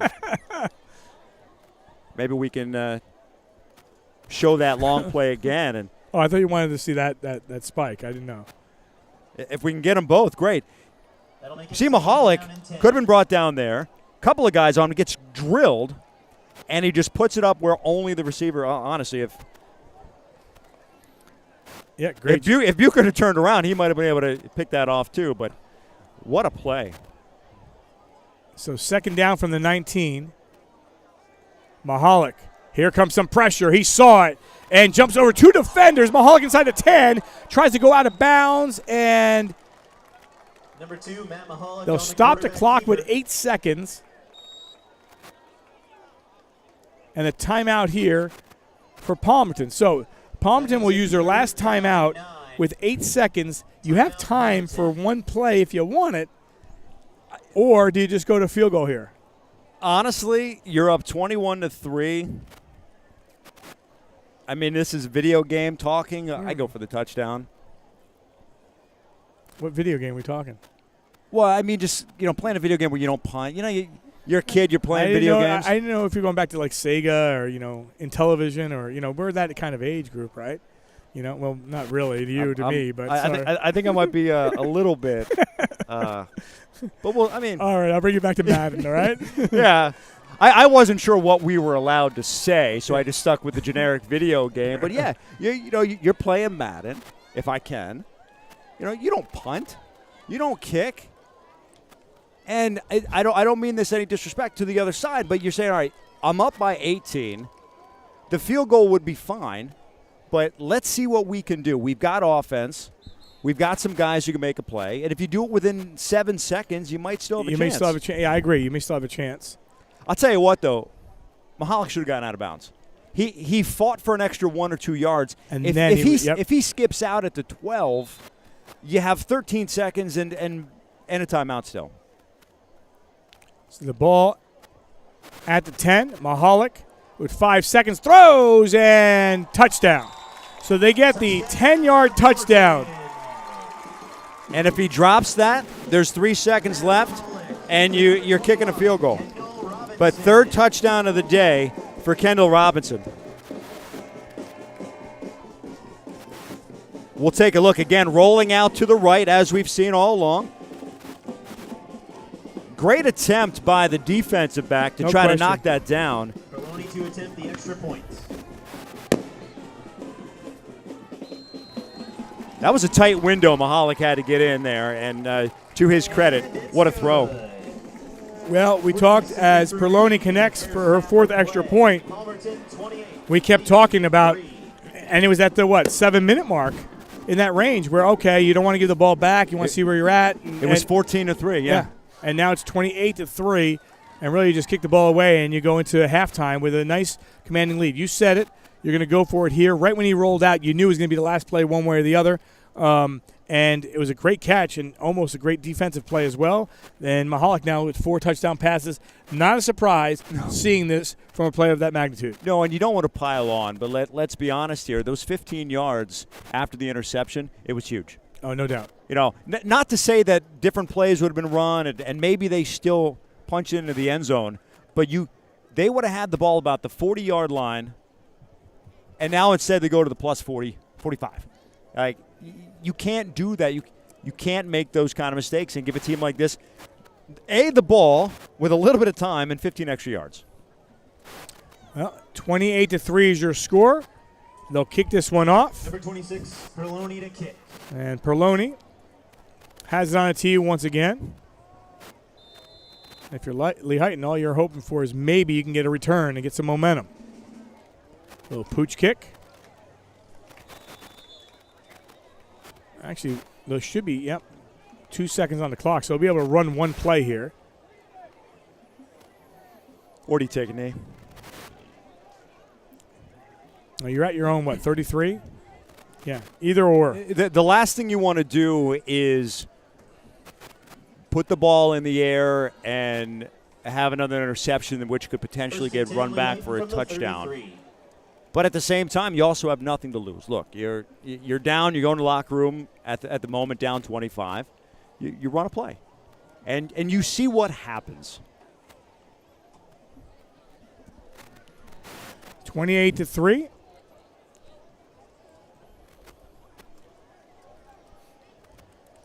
And they'll take the snap, and they will throw it. And a quick toss, and do you get around the defender? It's Buchert. And then those are your hope for a penalty to see if you extend it or not. We've seen enough of those today. And at halftime, so halftime, 28, Lehighton 3. 28-3 is your score. And we'll wait for Coach. And I like watching this. Dave just lost Coach because the band went through him. And Dave's ready to go with no coach. Look, Dave left the coach. He has to get around the xylophone. There he goes. Okay, there you go. All right, with that, we go down to the field and Derek Moore. Derek? Down here with Chris Walkovac, head coach from Palmerton football. Coach, thoughts on the first half this far? We have a nice half going here, 28-3. We left some points out there, and we didn't execute totally, but I like where we're at. We still got a whole second half, and it's going to be an important drive coming out at the beginning of the second half with the ball. You mentioned the important drive. All 4 of your touchdowns coming through the air tonight. Kendall Robinson with three of his own. Take me through this passing attack. What's been working and what's been clicking for you guys? It all starts with number 2 at quarterback. He's buying time. Extended time starts with the line, giving him some time there. Receivers running great routes. So I'm pleased. We said coming into the game that our skilled kids were pretty good, and I think they're showing it tonight. You mentioned to us during the pregame that your edge rushers need to get pressure on Lehighton to come away.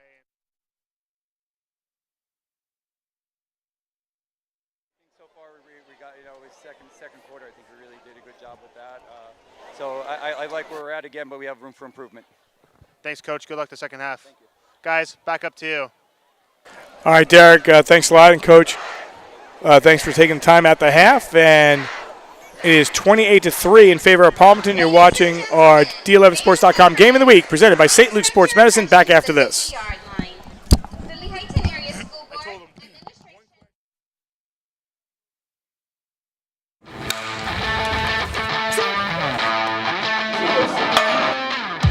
I believe that St. Luke's and our coaches are going to provide the safest and most comprehensive training environment that a student athlete would want. Hopefully they come to us and they leave and there's not another need to be filled. Your daughter or son's team can come to us and we provide it all. On the ground, go! The team atmosphere and the team that we have put together of sport performance coaches and athletic trainers is why parents should choose St. Luke's University Health Network for their sport performance needs. There's not another orthopedic group, sports medicine group, healthcare system in the country that has high-level, degree certified, years of experience. Bench, hip thrust, or floor, we know what block A is, and then let me get another group of 7. Certified athletic trainers and the performance coaches are assigned to schools, and they are there, and they are getting the teams and doing team training around sports schedules and the student activity schedules. That's primarily where it's done. We also provide training here, like at this facility. We provide a comprehensive training program that is the most up-to-date training advancements. It's the safest it can be.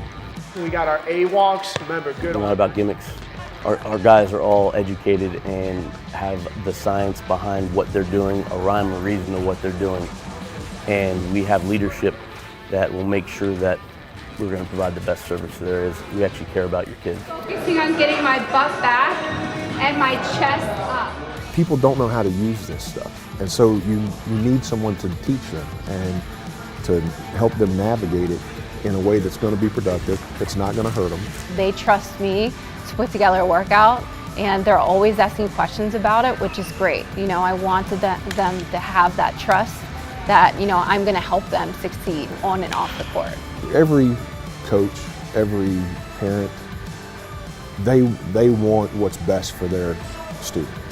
Okay? They want what's going to help them be the best version of themselves. And so that's what we can provide. I don't think there's anything in this area that can rival it.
He should be able to come out.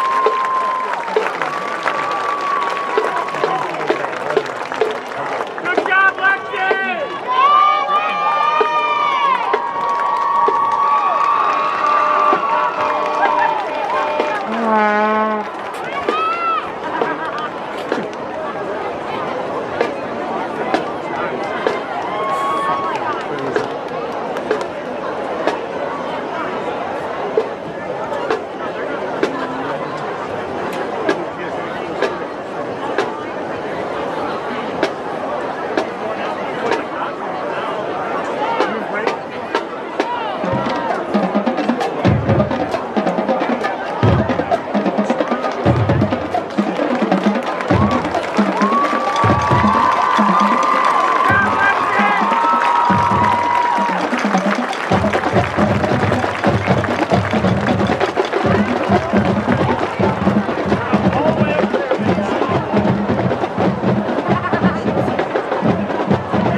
Hall of Fame pitcher Steve Carlton knows what it takes to exceed expectations. He knows what it means to be part of a team that rises above the competition. He knows a champion.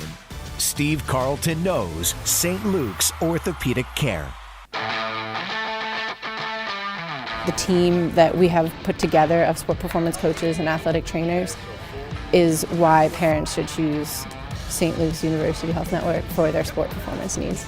St. Luke's and our coaches are going to provide the safest and most comprehensive training environment that a student athlete would want. And I don't think there's anything in this area that can rival it.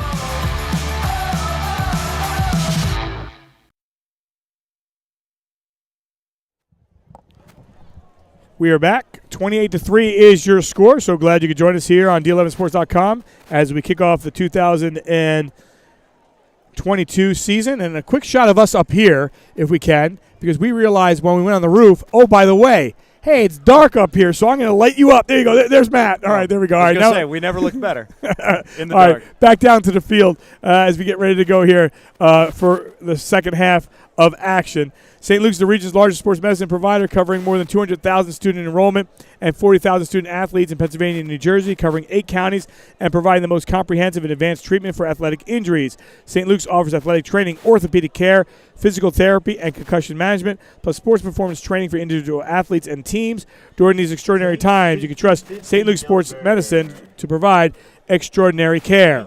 This game brought to you by Cliff Lewis Experience at Caldwell Banker Hearthside. Ranked as the #1 real estate team in Pennsylvania and #2 nationwide, the Cliff Lewis Experience can help you with all your real estate needs, serving the Lehigh Valley, Berks, Bucks, and Montgomery counties. Visit their website at clifflewisrealtor.com or call them at 610-936-9960 to speak with an agent today. Today's game also brought to you by New York Life. For over 175 years, New York Life has been helping families and businesses with their life, disability, and long-term care planning needs. Whether your current coverage is in place or in need of reviewing your options, please contact their office in Allentown to find the right plan to fit your needs. Call New York Life at 610-616-4430 today. First half in the books. Our lights are on up here somehow, and we are underway for the second half. And, Matt, your thoughts of the first half? Well, it was everything that we thought it would be when it comes to Matt Mahalik. We saw it with his legs. We saw it with the arms. He held those extra points pretty well, too. And, if you're Lehighton, it's not about chasing anymore. It's about building off that first half, and you put together, at least the one drive that you got 3 points. And it's finding some positives that you can go into week 2 with. That's what the goal is for Lehighton in the second half. So they're waiting for that clock to go down to that final seconds. And tough thing is here is, like we said, Palmerton gets the ball to start the second half, as mentioned, and you don't want to give up any more points if you're Lehighton.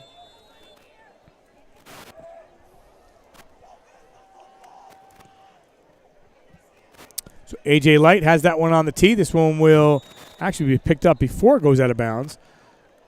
And instead, the ball will sit at the 14-yard line to start things off for the Blue Bombers. To recap, first half scoring, a 19-yard touchdown by Mahalik to Kendall Robinson, a 29-yard field goal by A.J. Light. Made it 7-3, and from there, all Mahalik, 22 yards to Kendall Robinson, 41 yards to Daniel Lusakanish. They made it 21-3, and then the most recent touchdown came with 3 seconds on the clock, a 10-yard pass to Kendall Robinson, 28-3, as we start quarter number 3. And tomorrow afternoon, if you're watching us here on a Friday night, we will be at Wilson for the 102nd meeting of Wilson and Penn Argyl. That a 2:30 start. All right, take us into the locker room, Matt, just a little bit. And obviously, with both coaches, we'll start in there with Coach McCarroll. I think just kind of like what I was saying before, you're not going to make up this entire score on one drive, and you may not make up the entire score in the second half. But put some more points on the board. Find the end zone for the first time this year. Something positive to build off of to go into week 2 next year, or next week, where last year they got their win in week 2. Mahalik to throw, and I don't think they're ever looking there. And I think if you're in the Palmerton locker room, you just want to keep playing your game. Tidy up some things a little bit. You made some mistakes with the penalties. Coach talked about with Derek of leaving some points off, out on the field. Well, they still scored in that drive, but they could have had another possession. If they would have scored that first time, keep the things going. Maybe there's another possession late instead of taking 8 minutes to score because it took you 3 different times to cross that end line. 3rd down and 6 for Mahalik. And that ball in and out. Not the way if you're Palmerton to start. Is that went in and out of the hands of Dalton Drake. Yeah, he was in prime position to get a first down there, and maybe thinking about what he was going to do with the ball before he actually had it. But now, you force him to a 3 and out, and that's a win to start things off here in the second half. And those are the little things that you have to do. Get them off the field. You're doing it for just the second time. Find the end zone maybe for the first time. They go for the block. They don't get it, but they get a great field position. So everything that you just kind of talked about, just try to see if you can get your first touchdown of the year. Now, there's the possibility is right there for you, sitting at around the 28-yard line. Yeah, and Kendall Robinson watched the ball bounce, but I think he got himself turned around. He allowed it to bounce in the wrong direction before he said, wait a minute, I have to down this. Maybe the difference of a couple of yards. But now look at this is as good a field position that they may get all season long. You have to capitalize on it. No doubt about it. The ball sits at the 28. They'll give it to Buchert. And Buchert gets through the first, gets through the second, and Buchert's on his feet inside of 20. And he'll get right about the 19-yard line. Maybe a second down and short coming up. Yeah, should be shy by about a yard, but now you have a very manageable 2nd and 1, which means your playbook is wide open.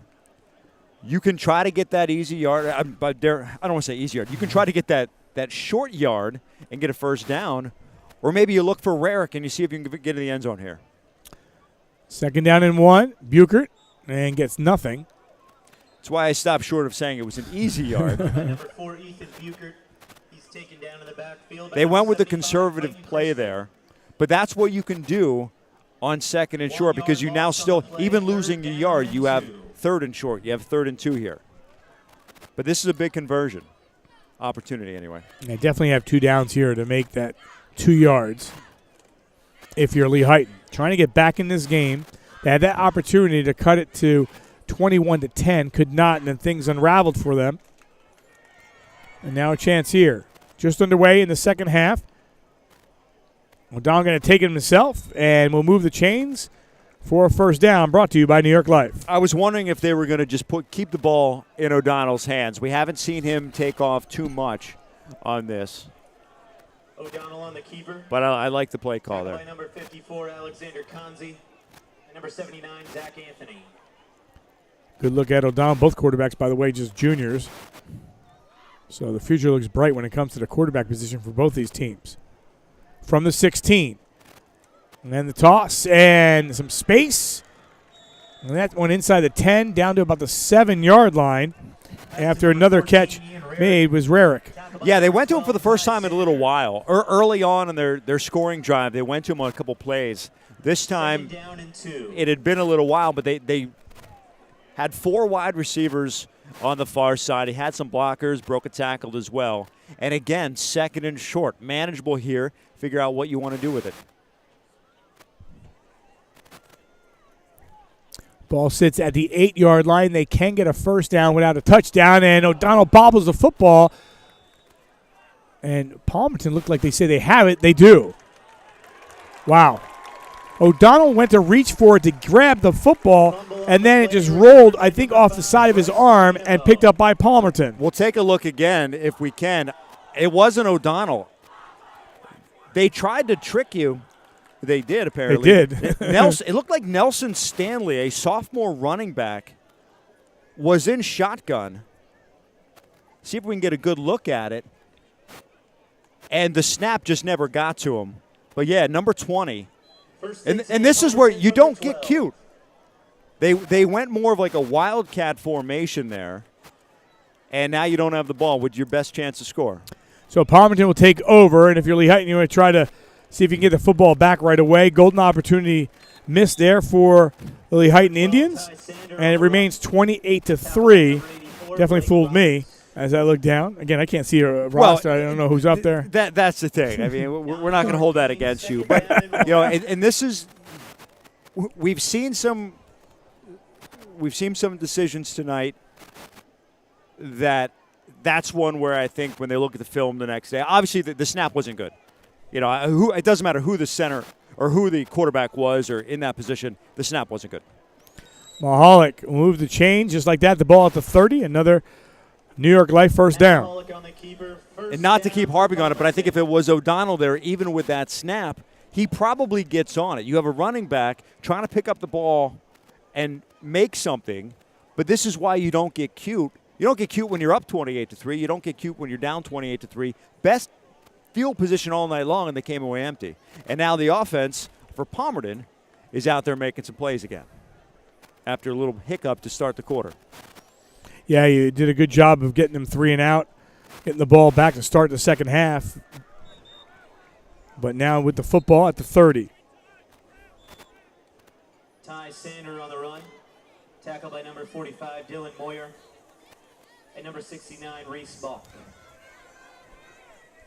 There's a player down on the field for Palmerton. Okay, I was going to say I don't see number 2, but he is. Yes. You can see him on the screen. It is not Mahalik. He was, I hate to say it, the first person you look for when somebody's down on a team like this. And you certainly hope that once we get a view of who is down, that it's nothing serious. Yep. Maybe a cramp, or early season. St. Luke's, the region's largest sports medicine provider, covering more than 200,000 student enrollment and 40,000 student athletes in Pennsylvania and New Jersey, covering 8 counties and providing the most comprehensive and advanced treatment for athletic injuries. St. Luke's offers athletic training, orthopedic care, physical therapy, and concussion management, plus sports performance training for individual athletes and teams. During these extraordinary times, you can trust St. Luke's Sports Medicine to provide extraordinary care. And on the top of your screen, you see Palmerton proud and St. Luke strong. Nicely done. So 28-3 is your score. They stop right around the 8-minute mark. Again, Saturday afternoon, we will kick off things at a 2:30 start. That, I believe, is the only 2:30 start this year for Wilson. Their other games, I think, are going to be moved to 12 o'clock. No lights, right? No lights. That's why they play home games on Saturdays. That's correct. Well, you should know that. Isn't that your rival? Didn't you go to Notre Dame? Yeah, it's been a little while since I've been out of the program, so I don't know. I don't know if they actually did. Couldn't tell you if they put lights there, but it does make sense that they play all their games earlier. Matt's still taking part in in Lehigh athletics, and you're going to be getting underway really soon. Speaking of no lights, so they play early on Saturdays. But they're actually going under the lights next Friday night down at Villanova. Great. Always a good game with Villanova. One of our student reporters is at Villanova, Ryan Cofield from Blue Mountain. Excellent.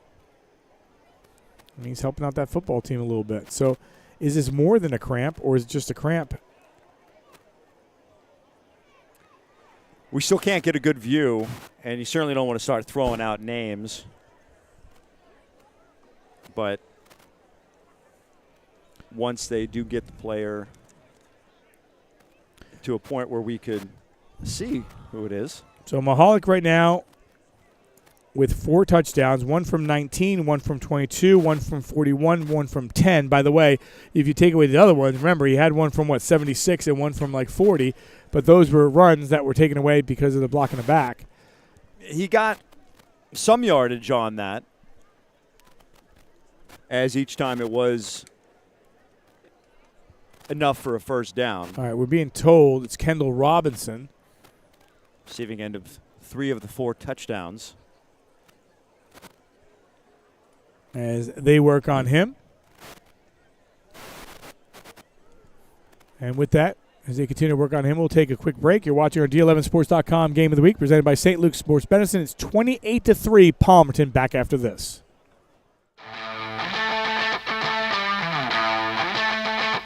I believe that St. Luke's and our coaches are going to provide the safest and most comprehensive training environment that a student athlete would want.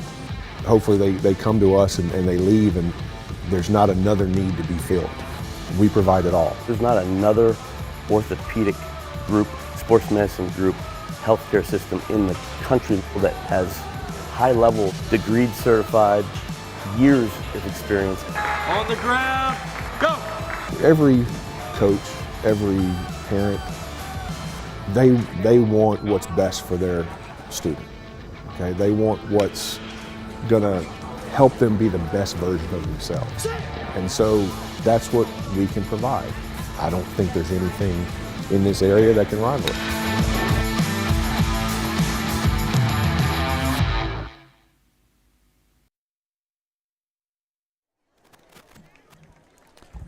So as we come back, 28-3. Good sign. Robinson is on his feet. I'm still feeling it there. Again, from the looks of things, it still looks like it's a cramp. Well, you've been involved with St. Luke's for a long time now, so I assume that you're close to a degree. Pretty good sense for things. Actually, that's certainly the hope, anyway, that you want. Want to thank Ken Sidlow, John Hoth, Greg Lay, everyone at St. Luke's for their partnership with D11 Sports and everything they do with our student reporter and our internship program. They've been fantastic since we launched this in March of 2019. Obviously, always looking for new sponsors. We appreciate the new sponsors that we have, and we continue to build the brand and help these student athletes. And as you know, continue to get better. You start with 40 in 2019. You graduate 20, add 15, go to 35, and I never understood what it meant to be a teacher. I really didn't, because you start watching. I'm like, oh, we graduated 20 students in 2019. Now what? Well, you get new students, and you say, right. well, but these students are really good. Then you see, wow, these students are really good.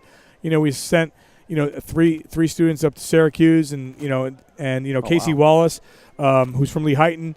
He's decided to go into media studies at Lock Haven. Derek Moore's at Northampton Community College. We have a number of students, whether they're in communications or learning communications, not just broadcast journalism. That's what our program's all about. Mahalik, it's just airs one up. 1 on 5. And, wow, it was almost caught. Off the hop. 1 on 5. Looking for Dalton Drake again. And, that's one where, I mean, you're trying, you have the flexibility. Well, when you're up. Mahalik came up wobbly at the end of that play. Well, that's part of the problem of keeping a play alive so long. And now they're going to have them punt here, but you leave yourself open for the crunch, and we've seen that a couple times. So Mahalik with the big boot. Does he get a bounce here? He will indeed. Look at this one roll. Rolls all the way down to the 26-yard line. So no harm, no foul if you're Lehighton.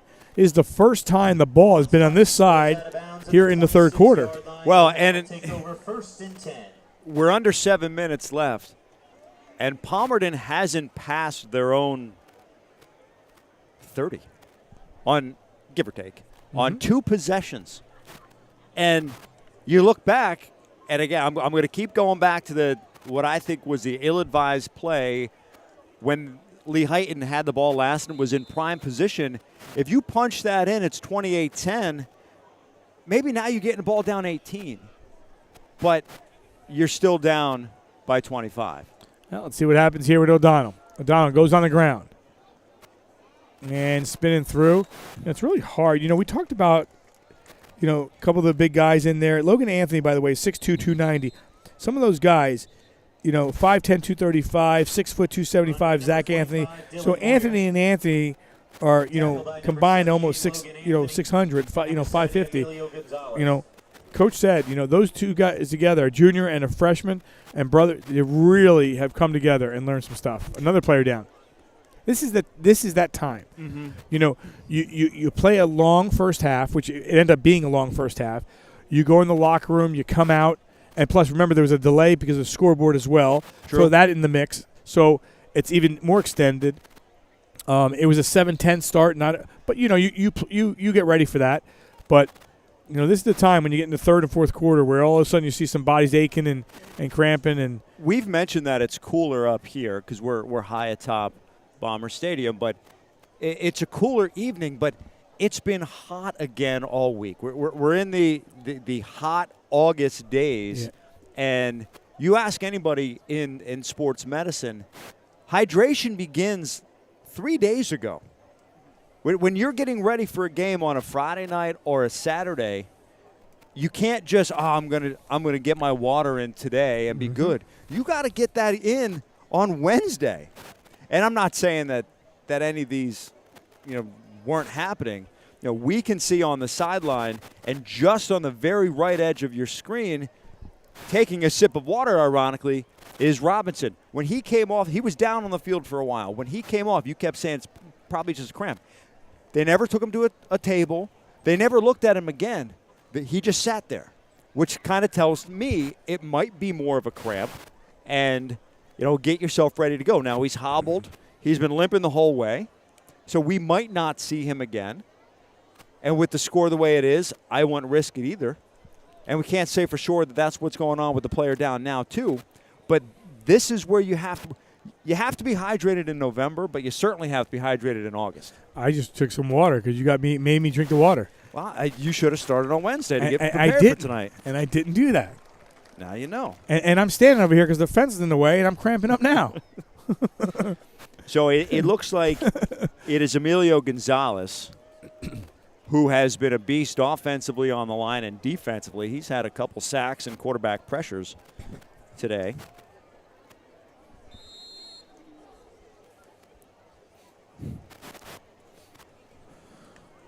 Second down and 9. O'Donnell back to action. And we'll float that one. And we'll complete it. Actually, at the 34. Wasn't sure if that ball was tipped or not. Pass completed to number 5, Luke Blau. So between Blau and Buchert, Ian Rarick, he's got the targets. We haven't seen O'Donnell really go up top that much tonight. Rarick is lined up on the far side. One of the deeper passes they tried towards the end of the first half was intercepted. And we know that the coaching staff is very high on freshman Blake Roberts. He wears number 84.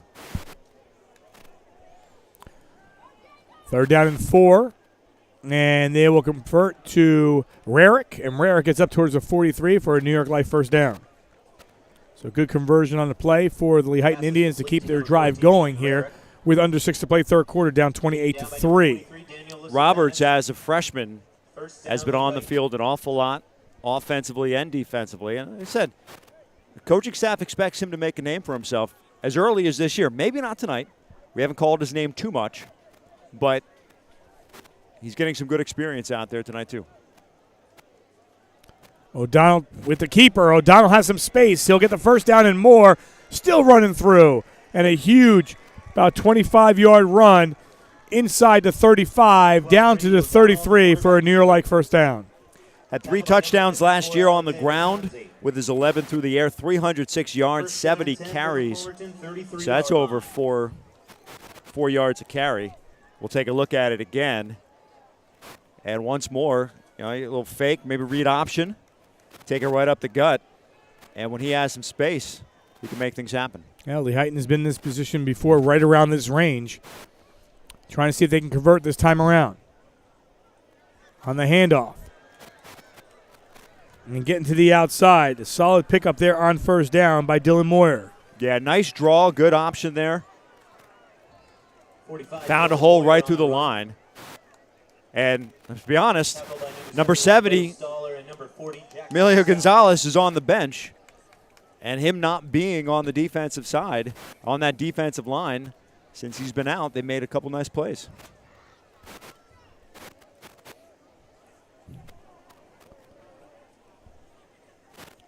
First down and 10. Ball now at the 23-yard line. That ball tipped up and knocked down. Great job defensively by the Blue Bombers. I think that was Marino who came right around. Well, in the East Penn Conference, Parkland with a statement win tonight, opening up with Easton and winning 42-0 via shutout. Oh, wow. As some finals are starting to come in, and if we get them, we will pass them along. Second down and 10. The ball at the 23. On the ground they go. And all of a sudden getting more carries. Number 45 is Moyer. With a short run. Number 12. Yeah, he's showing a good burst. 5'9", junior. Timeout on the field. And another Blue Bomber slow to get up.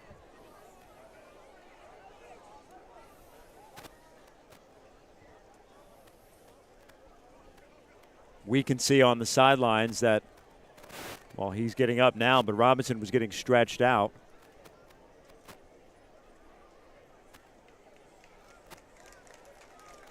So that's a good sign. Ty Sander was not on the ground nearly as long as his teammates, and he'll walk off, as you see.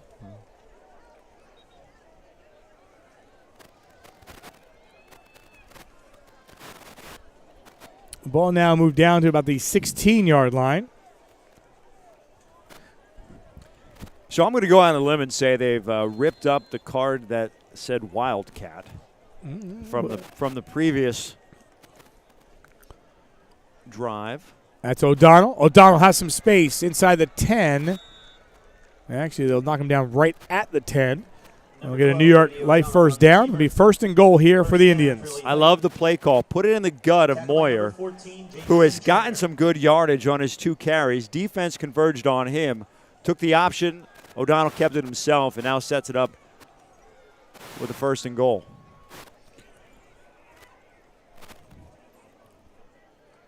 (28-3).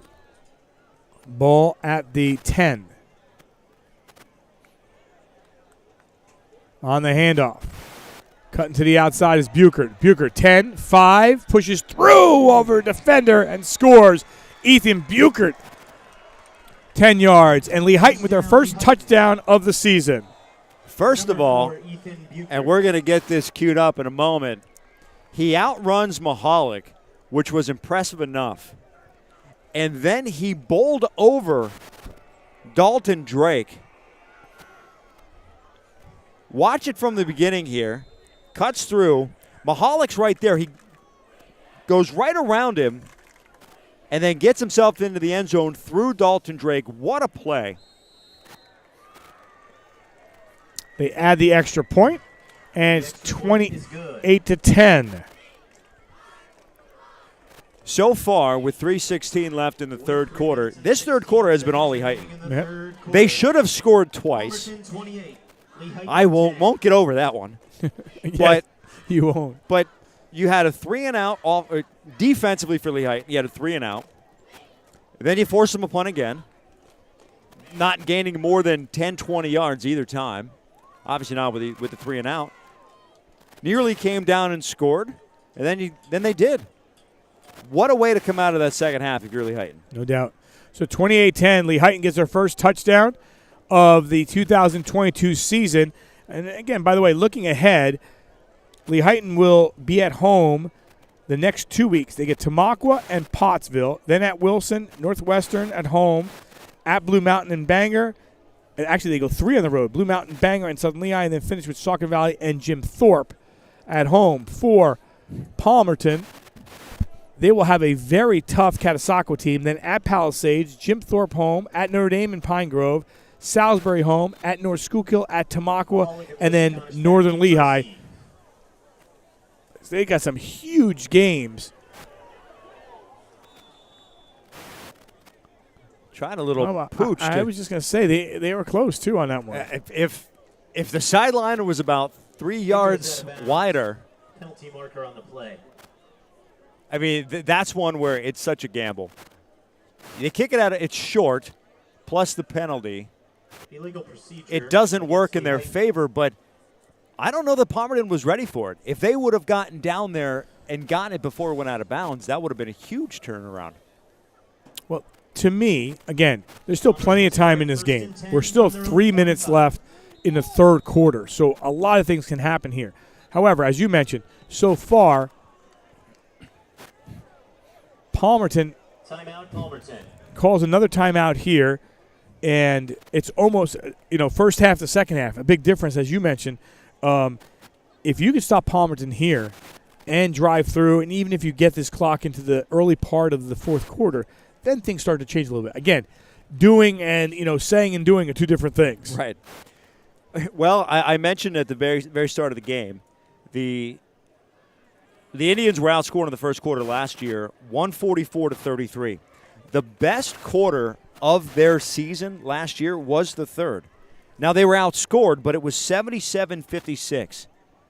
It was the most competitive. That tells me this is a good second half team, but it's also a good adjustment, a halftime adjustment team. That's a mark of a good coaching staff.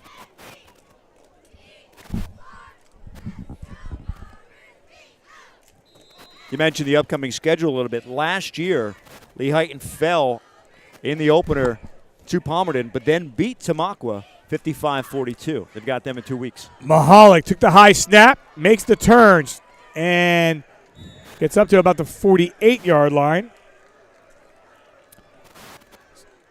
Another score out there featuring the Schuylkill League and the Colonial League. It's Tamaqua taking on Northwestern at Tiger Stadium in New Tripoli, and it's all Tigers. They're up 49-22 with 7:32 on the clock. Palmerton last year, and this is the difference from going from 2A to 3A. Last season, Palmerton only played 2 Colonial League teams. Now, ironically, they played them both again in the postseason. 2 of their 3 losses were to Northern Lehigh. This year, there's 5 teams in the Colonial League that they're going to play, including some of the big guns. So 2.5 remaining. And we can hear from up here, besides that motorcycle, we can hear up here the Lehighton crowd, but more so the Lehighton players, and we are way away from that sideline. We haven't heard fireworks in a little while either because there's been nothing to shoot them off for in this entire third quarter. Well, he also could have went to sleep. I'm just saying. Oh, come on. All right, he's watching. If you're shooting fireworks off at a high school football game across the street, you're not leaving at halftime. 28-10 is your score. Second down and 9. That ball tipped, and Lehighton said they had the INT.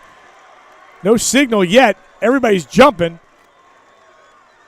Pass is intercepted. And so Mike Yakel gets the INT, and just like that, Lehighton is in business here at midfield. What do they tell linemen? Get your hands in the air. Wave them like you just don't care because you don't know what's going to happen. Let's see if we can see who gets a big paw up there. 57. And then Yakel comes in to make the play. Wyatt Shearer got his hands up there. And when that ball's up there, you never know. So the INT, Lehighton in business. And a flag thrown again. You talk about this night and day, though, from first half to second half.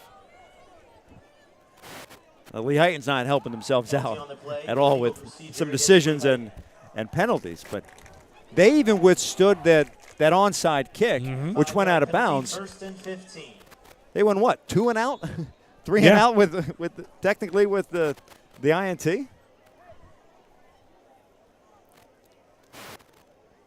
So the ball moved back to the 45-yard line.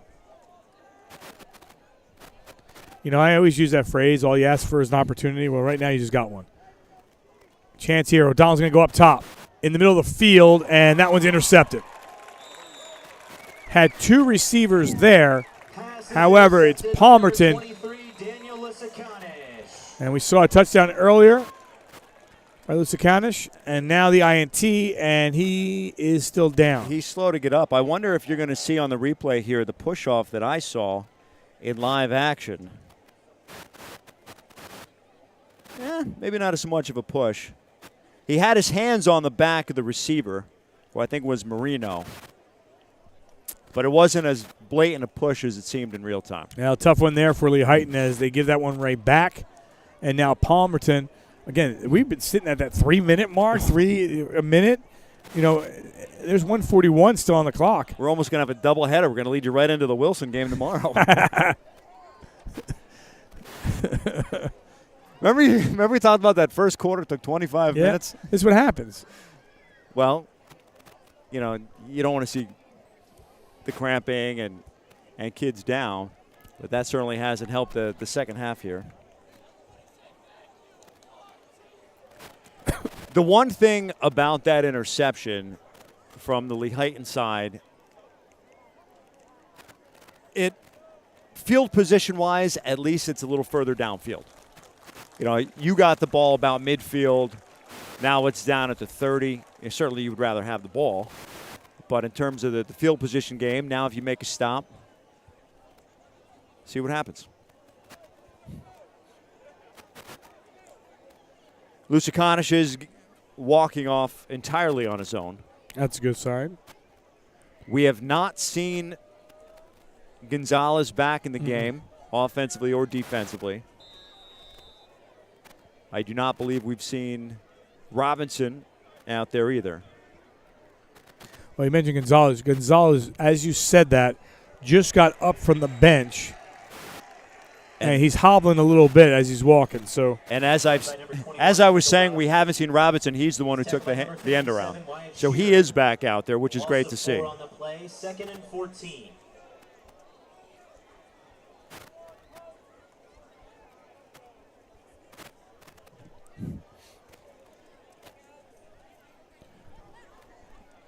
So approaching 1 minute mark with a 28-10 game. Again, Palmerton just took control of this one in the first half, and then things have just changed in the second half. That all being said, as we'll wait for this play here, 2nd down and 14 for Mahalik. That one is incomplete. That all being said, it's still 28-10. While Lehighton has controlled the second half, they only gained seven points. Yeah, and that goes back to the ill-advised play and the unfortunate turnover early, where 28-17 is a different story. You're within 2 scores. Even 28-13, a little bit more manageable if you got a field goal there. But Palmerton hasn't done anything offensively. Lehighton hasn't helped their case, but that's what happens. You come out of the locker room down by 25. It's a tough hill. Was ready to toss it, does it, breaks the pocket, still on his feet, breaks another one. Ooh. And then lost the football or tossed the football. It looked like he was going to try to toss it, but it fell out of his hand, rolled out of bounds, not a huge deal. Still not sure how he even got out of that. He should have been down 3 times. Here's your 3. There's 1. Maybe 2 there. There's 2. At least 2. There's 3, and then that's what it looked like he was trying to drop it off to Sander, who was another player that came off, and good to see back out there. But then just fell out of his hand, and luckily for them, rolling out of bounds, not terrible. So 4th down get good field position at the 42, 43-yard line. Will be Lehighton here with about 39 seconds to play in the third quarter. So again, they were able to force another punt. We've seen more punts from Mahalik than I think first downs this half so far.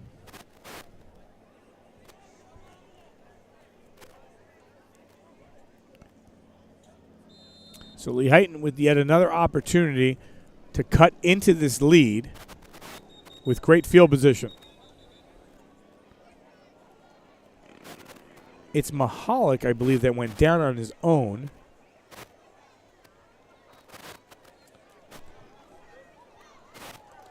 He took a knee, and I mean, maybe you just need to give the kid a break a little bit.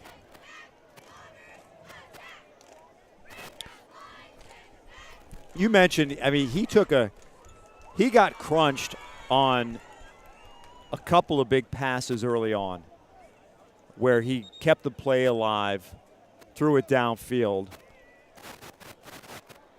Getting tripped up here or there. He's going to come out of for this play at the very least. You mentioned this whole team runs through him. And that's where maybe you don't need him to punt. Maybe you don't need him to play every single possession. And I'm sure it's everything that he wants to do. Sure. From the 43, for the Indians, Buchert busts out of a tackle, tries to get it outside. That could be dangerous, makes the turn. Buchert down to the 40, cuts back in, and Buchert to the 30. He's going to go inside the 15-yard line. Can he make it all the way through? He cannot. But, boy, a huge pickup. First and goal on the first down by Buchert, still with 23 seconds left in the third quarter. First down brought to you by New York Life, and it comes big here at the end of 3. Yeah, what a great play. We'll watch it again. Cutting back to the outside was huge. He goes all the way out, and he's being chased by Robinson, who came up lame a little earlier. Ironically, he gets eventually brought down by Alusakanish, who was the most recent one to come out. That'll be the end of the quarter, it appears.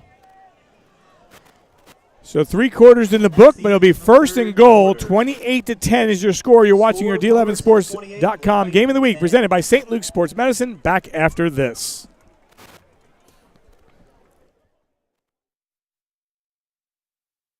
Do you suffer from nagging neck or back pain? The St. Luke's Comprehensive Spine Program can get you better, faster. We're easy to access and don't require a referral. We'll call you, discuss your symptoms, and put you on a path to healing with the most appropriate provider. Call 1-866-ST. Luke's, option 6, or fill out the online form.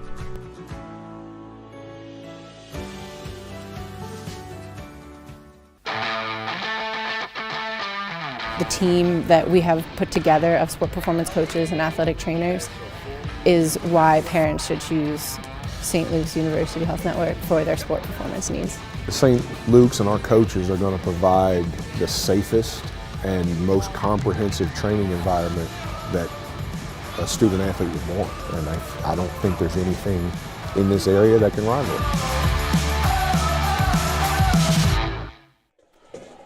We are back, 3 in the books, 1 to play. Lehighton trying to cut into this lead. It's 28-10. It was 28-3 at one point.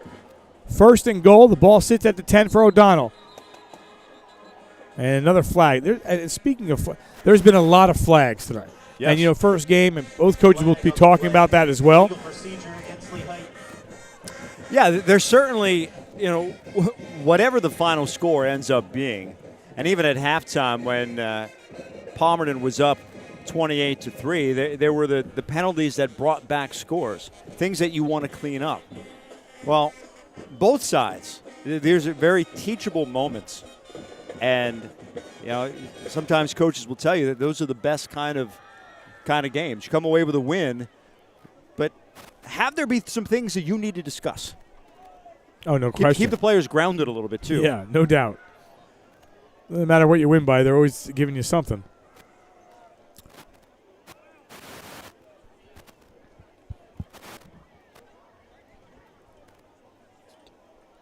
So the ball will sit at about the 12 as we start the fourth quarter. O'Donnell looking to throw. He's going right for Buchert. Buchert goes up for it. Can't come up with a catch. Nice time pass, and Buchert almost got it in. Number 12, Brady O'Donnell's pass is incomplete. It is intended for number 4, Ethan Buchert. 2nd and 12. I think it was maybe Jameson Trainer on the far side that got a hand up there. He comes running off, and he's the one getting high five. So Mahalik is back into the game. Nice play defensively by a sophomore and Trainer. 2nd down and goal from the 12. It's O'Donnell. O'Donnell straight through the middle, busts through, and gets down to the 1-yard line inside the 1, and they'll call a touchdown. 12 yards to O'Donnell, and Lehighton is back in the game. Brady O'Donnell on the quarterback keeper. I'm not sure if he got in, but we're going to go with it. And another great play call. We're at the quarterback keeper. We'll take a look, see if we can get a good shot here.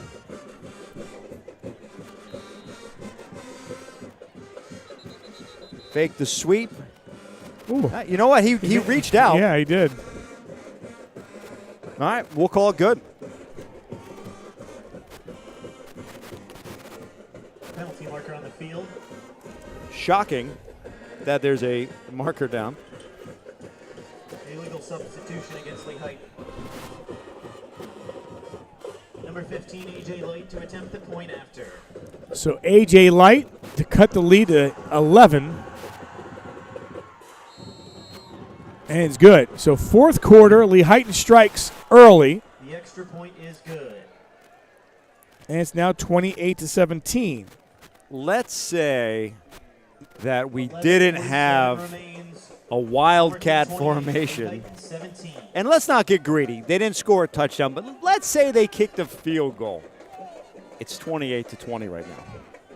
But hey, you got to go with your gut, you go with your plays, and that's one that I don't know that they're going to spend a lot of time on that with the game plan, the film tomorrow or whenever they get together. And you know what? We said, and this is interesting, we said, hey, if you can get a touchdown before the start of the fourth quarter, right in the minute of the first quarter, to make it 28-10, at least you have an opportunity. They made it 28-17. We're still in the early part of the fourth quarter. Yeah. And credit the defense. We've talked a lot about the quarterback. We talked a lot about the offense and making some plays. Buchert had that great run. You saw the 12-yarder there by O'Donnell. The defense has got them back into this game. They're still down 2 scores, but the defense was phenomenal so far in this second half.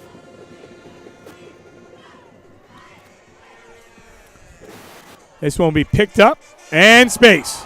Wow, that almost got away from me if you were Lehighton. They tried it again and didn't work the first time and worked even less the second time. Tonight's game brought to you by Cliff Lewis Experience at Caldwell Banker Hearthside. Ranked as the #1 real estate team in Pennsylvania, #2 nationwide, the Cliff Lewis Experience can help you with all your real estate needs, serving the Lehigh Valley, Berks, Bucks, and Montgomery counties. Visit their website, clifflewisrealtor.com, or call them at 610-936-9960 to speak to an agent today.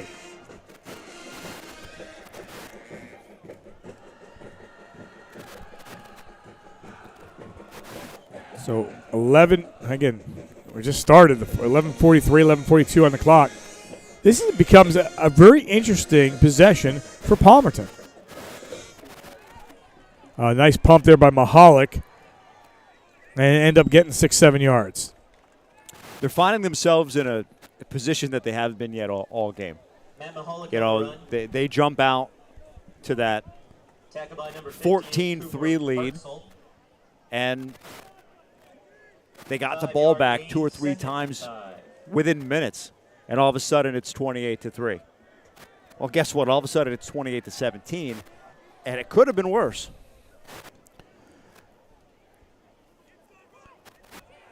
Mahalik looking to throw. One-on-one coverage. Has a receiver and will connect inside the 18-yard line for a New York Life first down.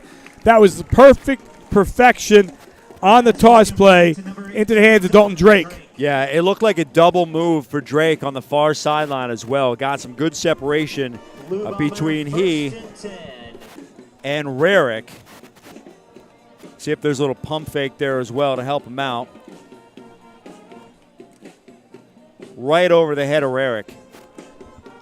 And that's what you want to do. A, answer one of these scores, extend the lead even further, but get some first downs. Take some time off the clock. Mahalik, 5-3, touchdown, 13 yards. So Mahalik, 4 touchdowns, passing, 1 rushing. That one from 13, and answer quickly. That was a Mahalik drive. You got the long pass play, and credit where it's due. We talked about Buchert trucking one of the defenders for Palmerton. Well, you're going to see in a moment, Mahalik did the exact same thing. Keeper all the way. Fireworks are back, and he rolls right over the defender and brings him into the end zone. And you thought the fireworks guy went to sleep. Yeah, that's we got that replay we can cue back up to. We got audio with that. Yeah, but what a great way to answer if you're Palmerton. They take a lot of time off the clock. Less than a minute. And, of course, we do have another player down. So Buchert, 10-yard touchdown. O'Donnell, a 12-yard touchdown. And now a 13-yard touchdown by Mahalik.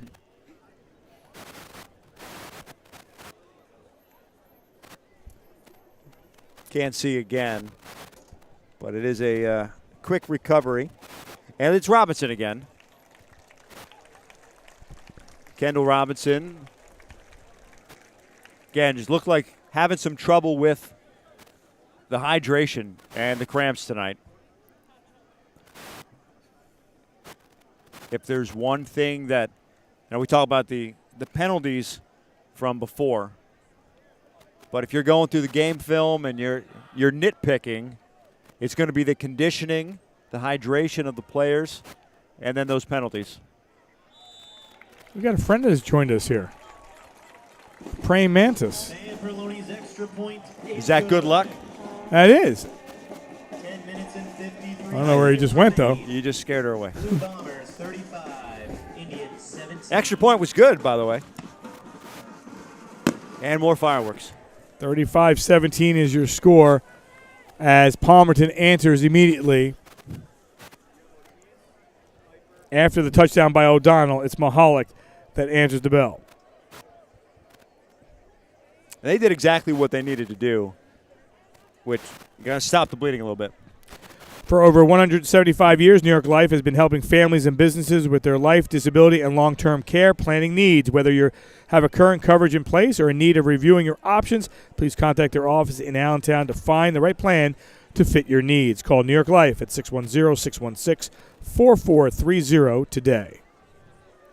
Now, we talked before the number of players that go two ways on both these teams, but specifically Palmerton. Not the largest of teams numbers-wise, but a lot of their stars, we've seen them offense, defense, special teams. And that's plagued them a little bit when it comes to some of these cramps.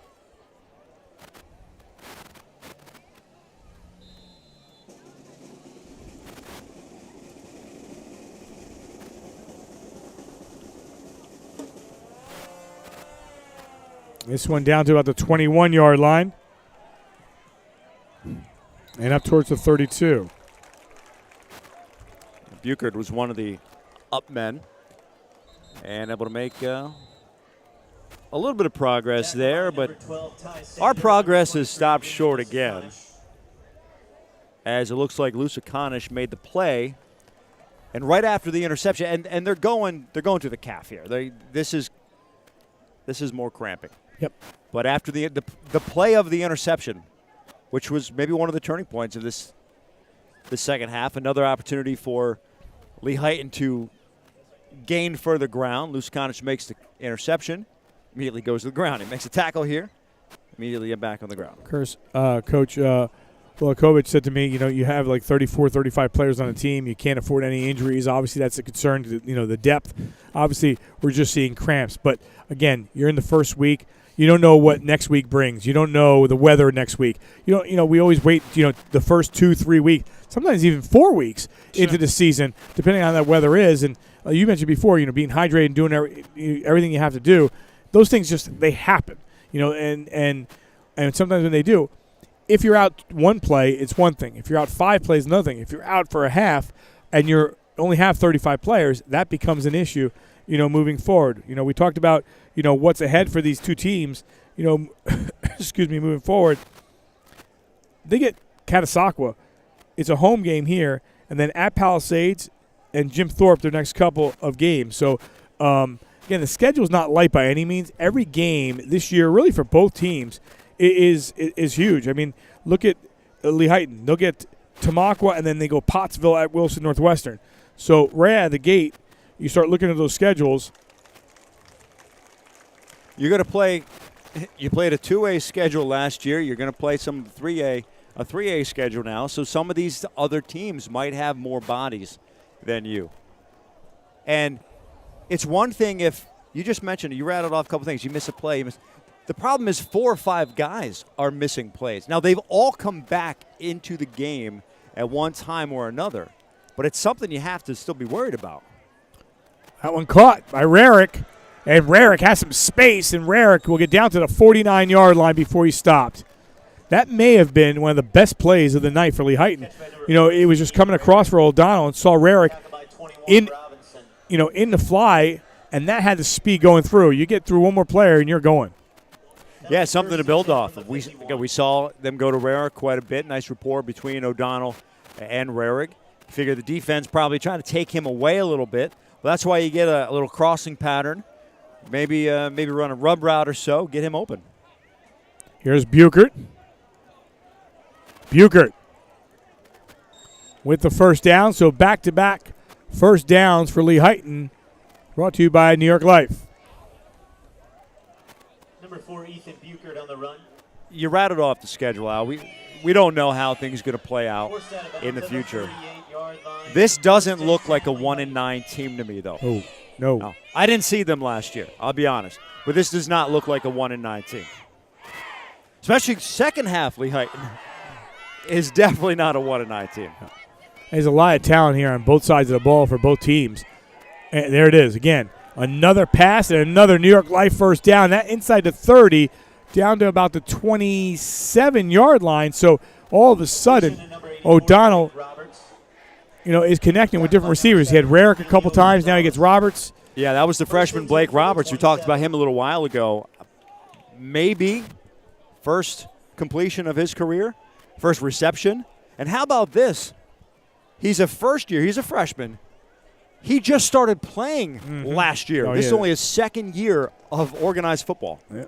A lot of talent going to be there. O'Donnell doesn't know what to do with that one except put it up and almost scores a touchdown after getting popped on the play and comes up slowly. Incomplete pass intended for number 14. And Rarick comes up even slower in the end zone. It's a great play by Dalton Drake. Well, that's the first, I believe, cramping going on that far side.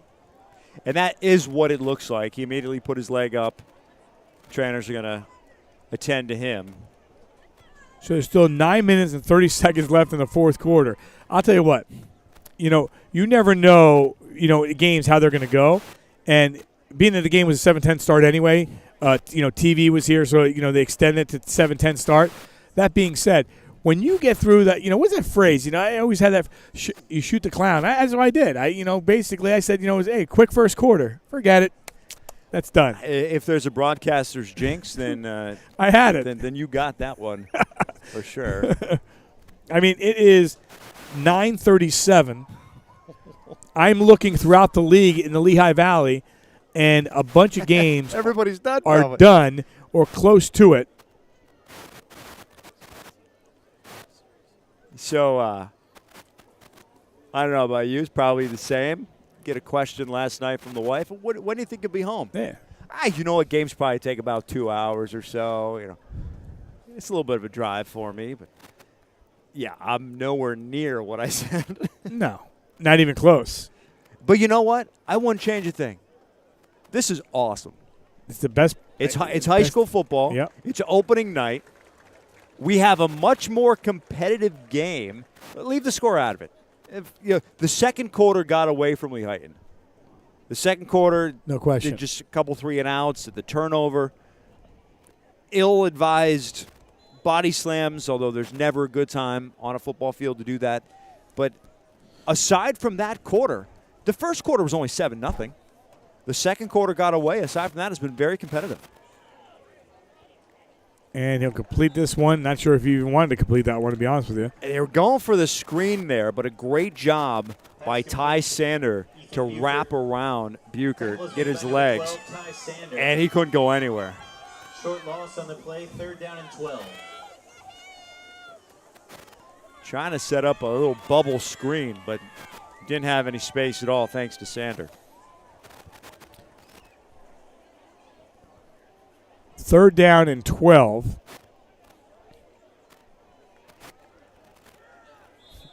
Again, they're going to call a timeout. I was going to say, all right, so Lehighton will call a timeout. They will have 1 left. Still 2 left for Palmerton. We're back to where we were before. You cut into the lead, you score again, you make it an 11-point game. If you're Lehighton, obviously you got to score in every possession. Now, Palmerton, you didn't want to come back and score within a minute. 2 minutes. You would take a little bit of time. It was not even a minute. It was like 53 seconds, 58 seconds. They scored right afterwards. So that being said, it's 35-17. But you're Lehighton. You said before, go out there and get your first touchdown of the year. They did.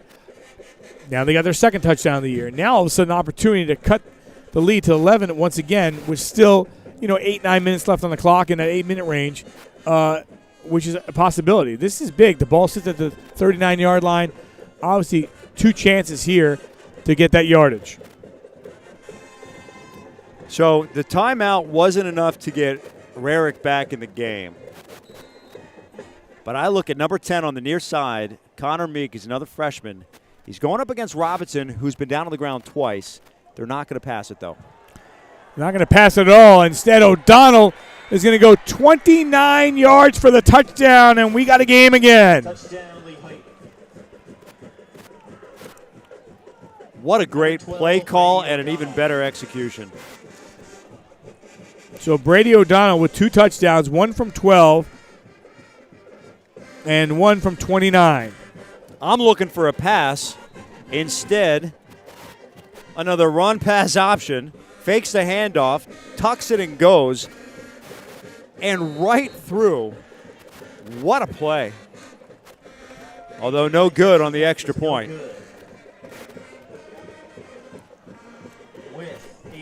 And tell you what, I mean, who knows what's going to happen as we go along, but 12 points, 11 points is a very big difference. Yep. You get the extra point, you're, touchdown, 2-point conversion. I mean, there's a lot that has to play out, but, now you need 2 touchdowns. No, you're right about that. You score, 2-point conversion, 8-11, 8-3 is 11. And then you're saying, hey, I've got this good kicker who I trust from 45 yards out, but now you need more than that. Yep. And I think if you're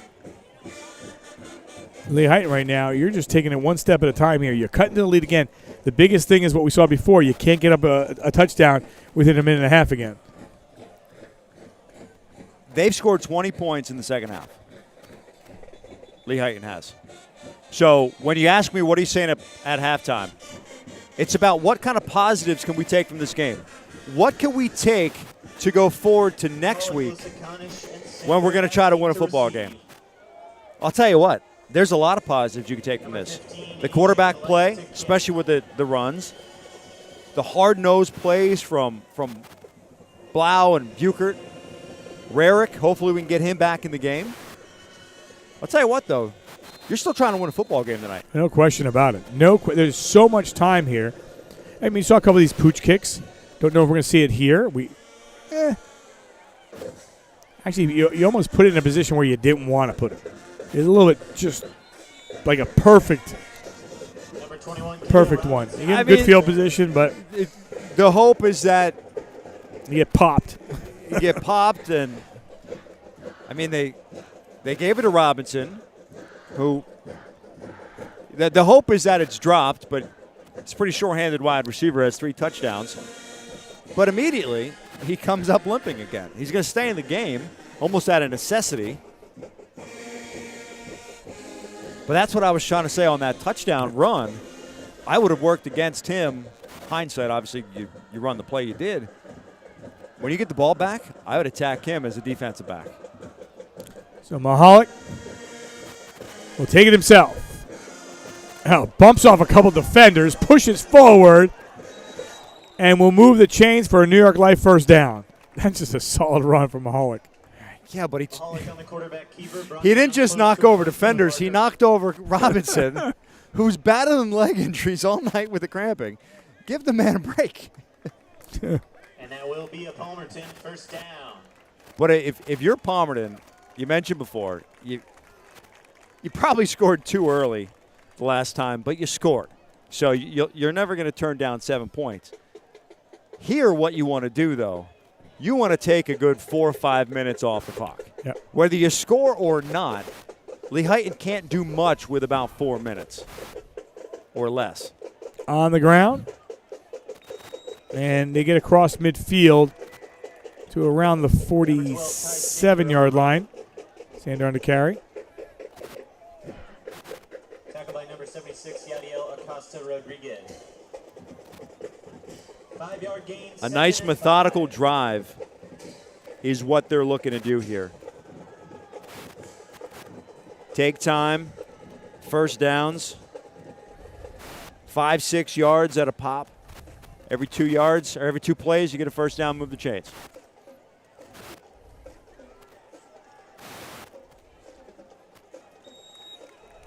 They'll do just that with Mahalik. Mahalik on the quarterback keeper. So we approach the 7-minute mark.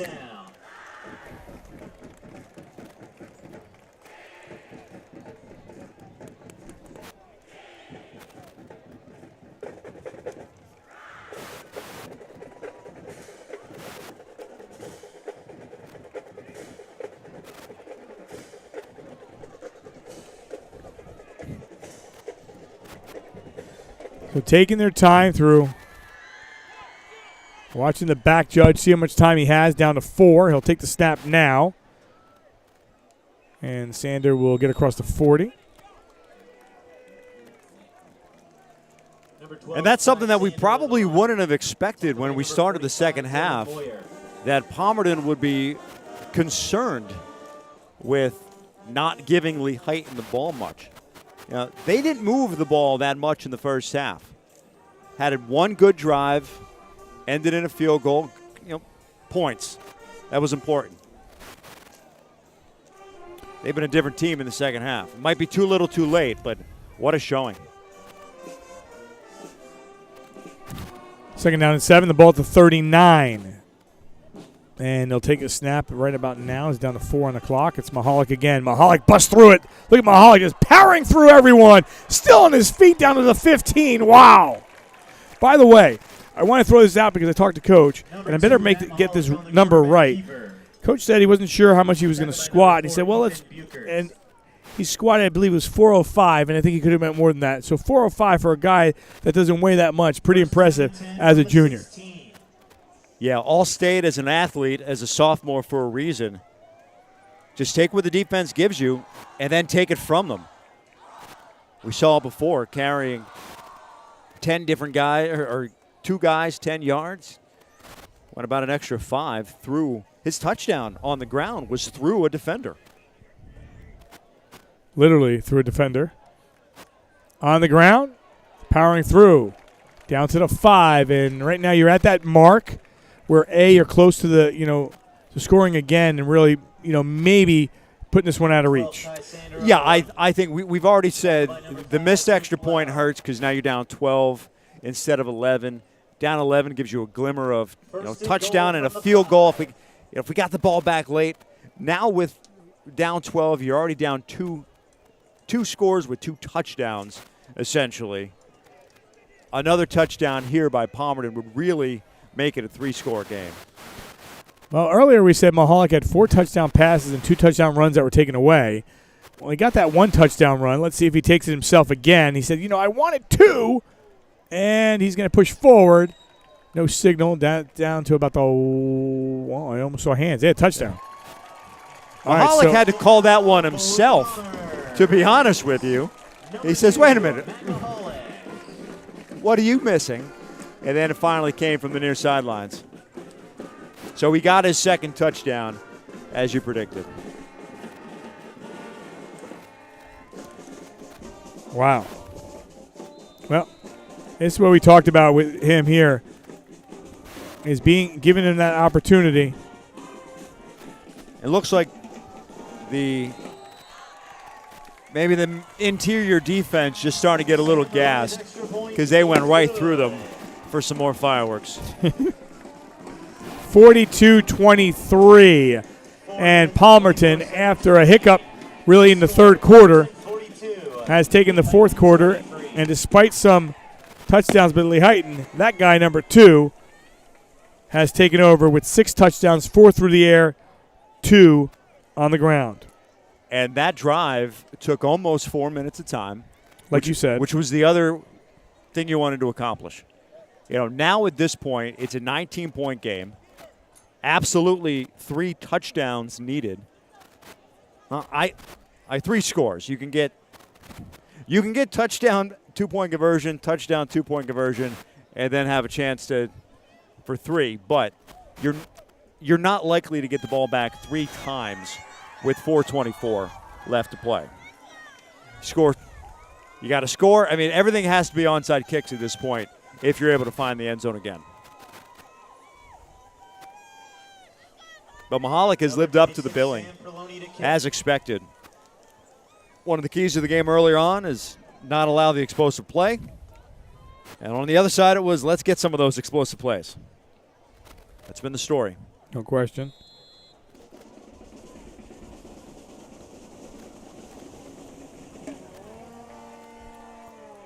And that one to about the 30. And with about 4 and change left, that's where Lehighton will take over. And a Lehighton player slow getting up. It's Buchert. Looks like he'll be okay. Tackled by number 5, Bryce Marino, and number 24, Alexander Kuiper. He's got a little bit of a hitch to his giddy up as he runs across, but good sign that he is running, and I believe he's just going to run right to the sidelines. Get some water. And if there's something I think, again, the coaches have learned is, especially if you're wearing blue today, we might not have been as hydrated as we should have been.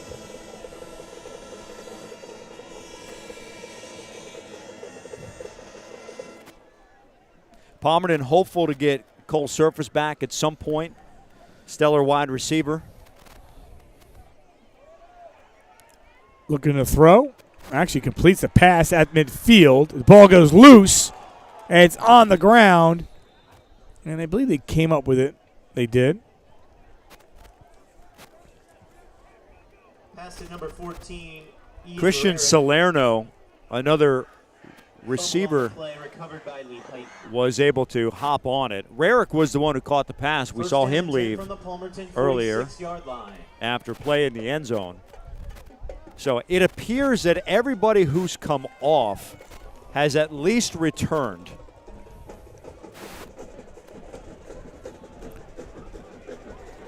I guess thrown to the ground there. That right by the Lehighton sideline. That's going to be a loss of 4. As Alexander Kanzi able to get a hold of the jersey and just wrestle him right back down. But I mentioned Cole Surface. He was All-State as a sophomore 2 years ago. Did not play last year. Is a captain. Was out for the coin toss, but relatively in street clothes other than that. Oh, almost connects there. Going to want that one back. That those are the ones. Yeah, those are the ones that they're going to convert. I mean, he's close on that one. That is a close to being a good catch. You know, you go into the season, you have that connection. They have a lot of targets. We talked about it. This is a good Palmerton football team. They're going to be in the mix. You know, they're both in that 3A classification. 8 teams make it in the 3A class. 42-23 is your score. 3rd down and 14 for O'Donnell. Here comes the pressure. Nowhere to go as he goes down.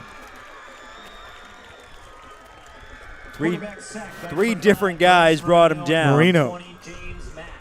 James Mack, Marino.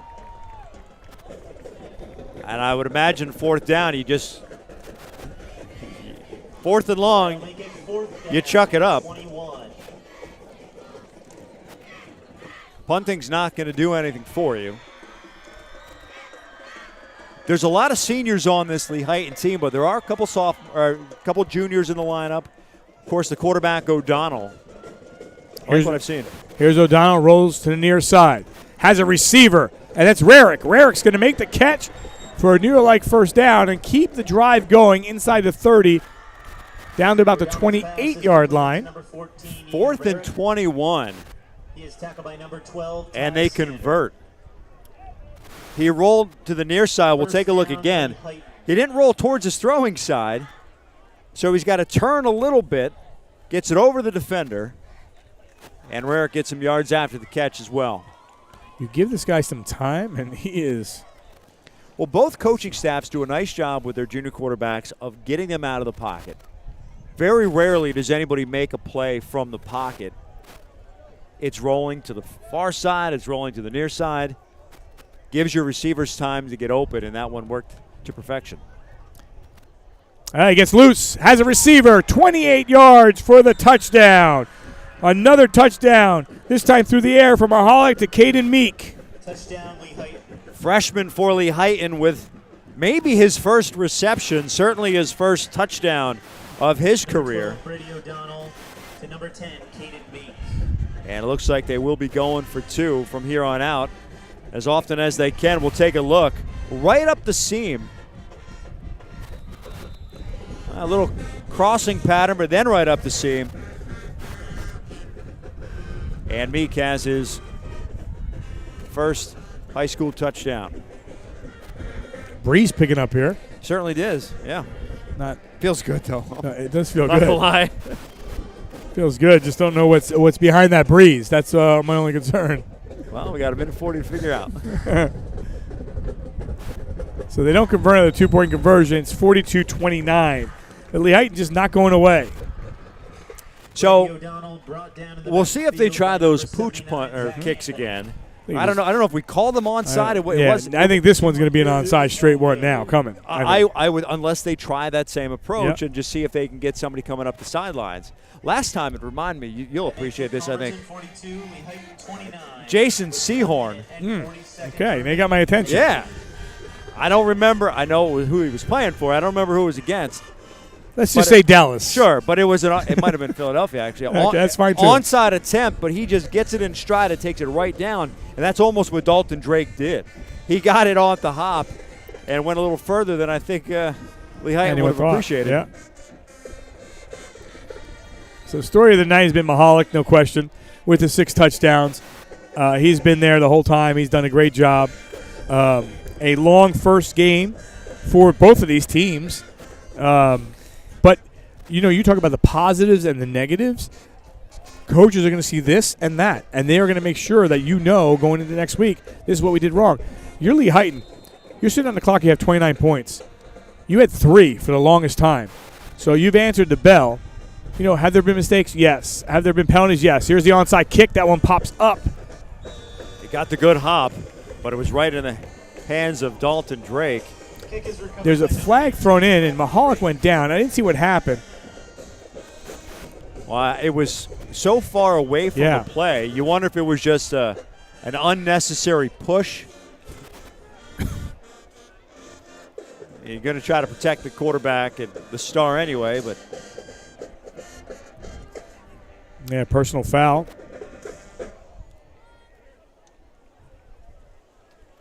So when these coaches, both of them, I think both coaching staffs have a lot of positives, as you mentioned.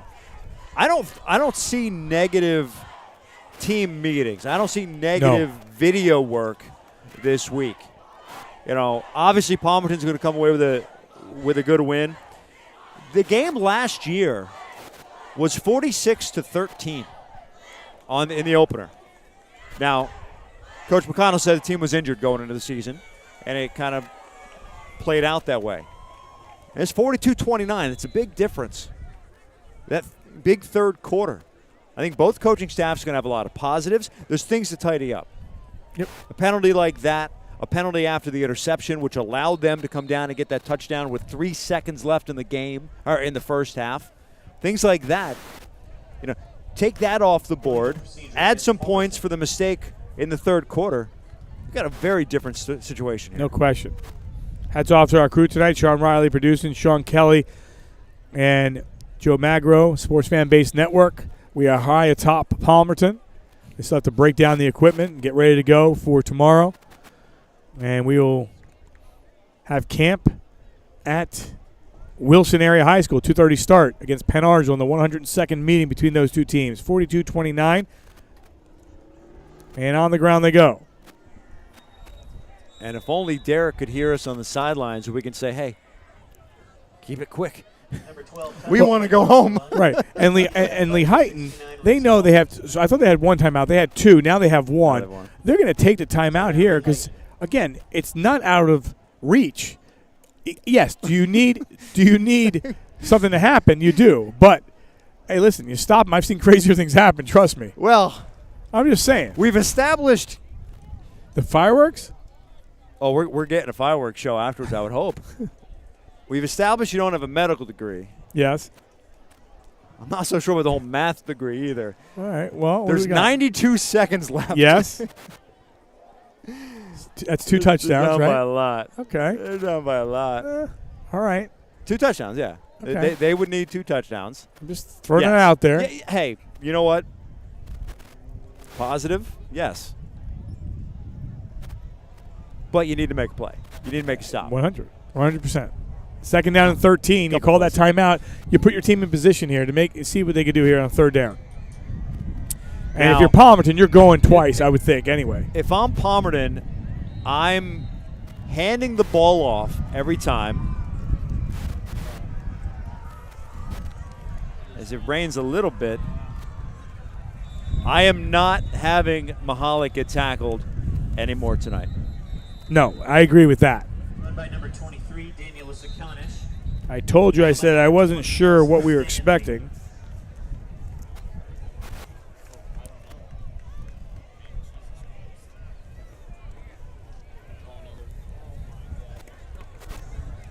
Okay. They call another timeout here. Well, because there's a kid on the ground.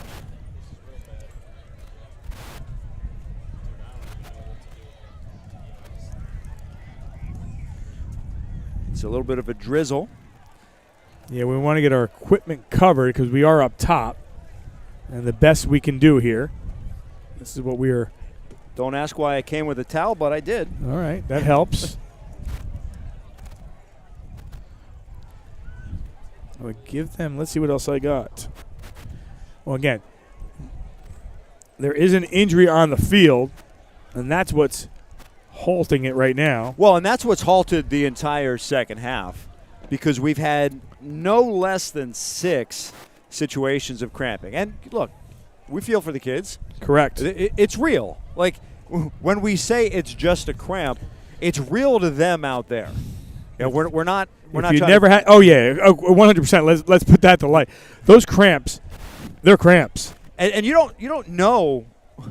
Sometimes you don't know what's going on. Like you just feel pain in your leg, and it's Lusakanish who carried the ball, and it's the 3rd time he's been down.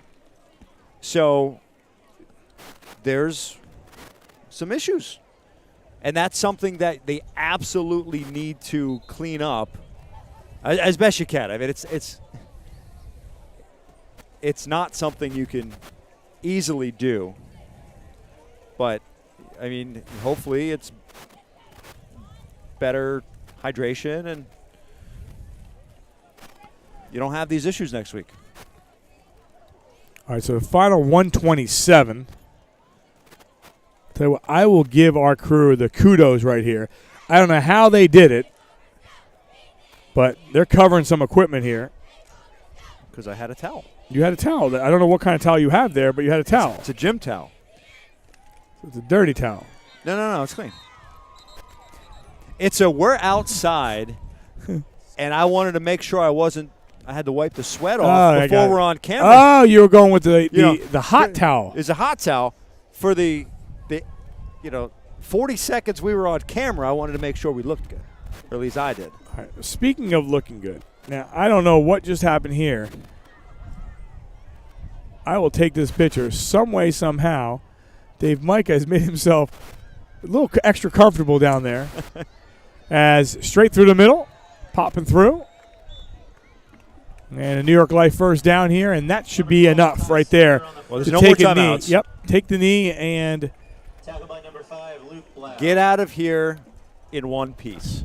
Yep. Them and us, our equipment. 42-29. Lots of points, in this one. But 6 touchdowns. No issues on the offense, I think, for either team. 42 points, and that was with very few in the third quarter. There was a couple 3-and-outs, and heck of a job by Palmerton. And even in that third quarter, the adjustments that Lehighton made are commendable. I do not think they have to take another snap. Well, they're going to anyway, just to make sure. They're taking one. Coaches don't even know they're taking one. And some of the players don't either. That's all you need is a penalty to stop the clock. Yeah, right. Okay, there we'll do it. So 42-29 is your final score. Palmerton goes up, and they win this game. And they will go to 1-0. Lehighton will fall to 0-1. And again, the rain is kind of held up to this point. We're going to try to get our player of the game as soon as possible. I wonder if the rain is throwing off the fireworks guy, too, because we didn't get any at the final buzzer, and I was hoping for some. Unless with 42 points, maybe he ran out of his stock. There goes one. There you go. There you go. Oh, there we go. Look at this guy who's just getting ready. Nothing better than a firework display after winning a high school football game. That's pretty impressive.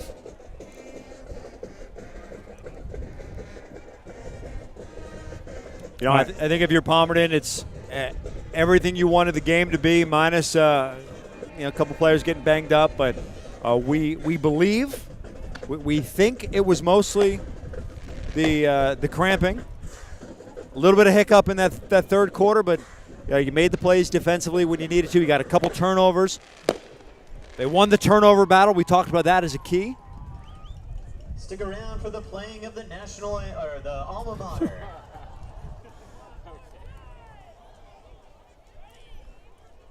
All right. So Dave talked to Coach, and obviously he wanted to take a minute to talk to his team.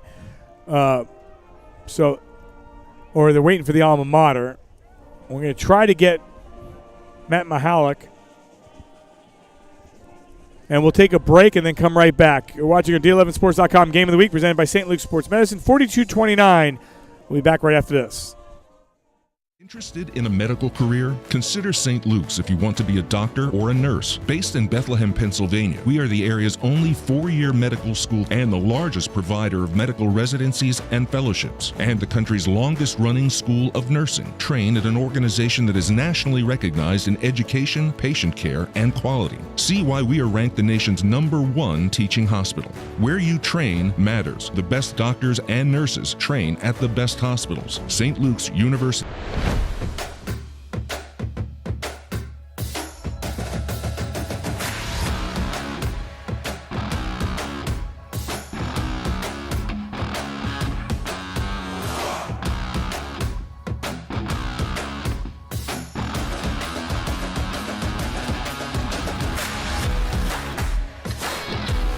St. Luke's Orthopedic Care. Extraordinary care in motion.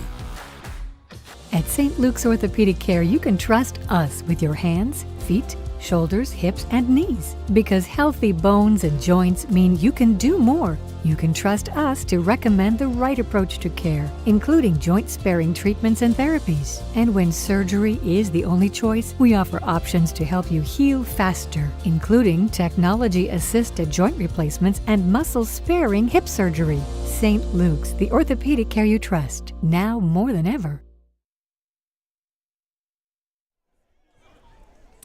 42-29 is your final score as we welcome you back here to Palmerton High School. A little rain dropping down here at Palmerton, but if you're Palmerton, you'll take it. You won by the score of 42-29. You open up the 2022 season. So much going on, obviously.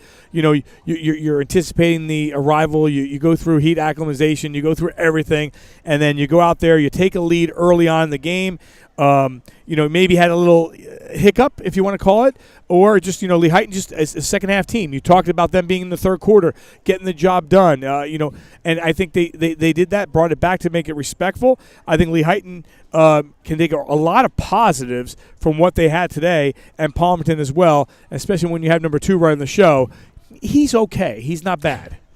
He is okay, and, when he's not running for his life out there, you got to. The biggest thing, and this is not breaking news, you got to keep this kid upright. And, he didn't. He came out for maybe one play, probably a little hydration thing with him as well. But, the guy, he did everything. He was the holder on extra points. He was the punter. He was defense. He was offense. He was running. He had a lot of plays that didn't count, or at least not in their entirety. 76 yards to only gain like 12. That's not what you want your star quarterback to get. At the end of the day, though, he accumulated a lot of yards, 4 touchdowns through the air early, and then 2 big touchdowns late. He was everything that you wanted him to be, and that's huge. And it's a great start to just his junior year. That's the thing. All-State as a sophomore, he's now just a junior.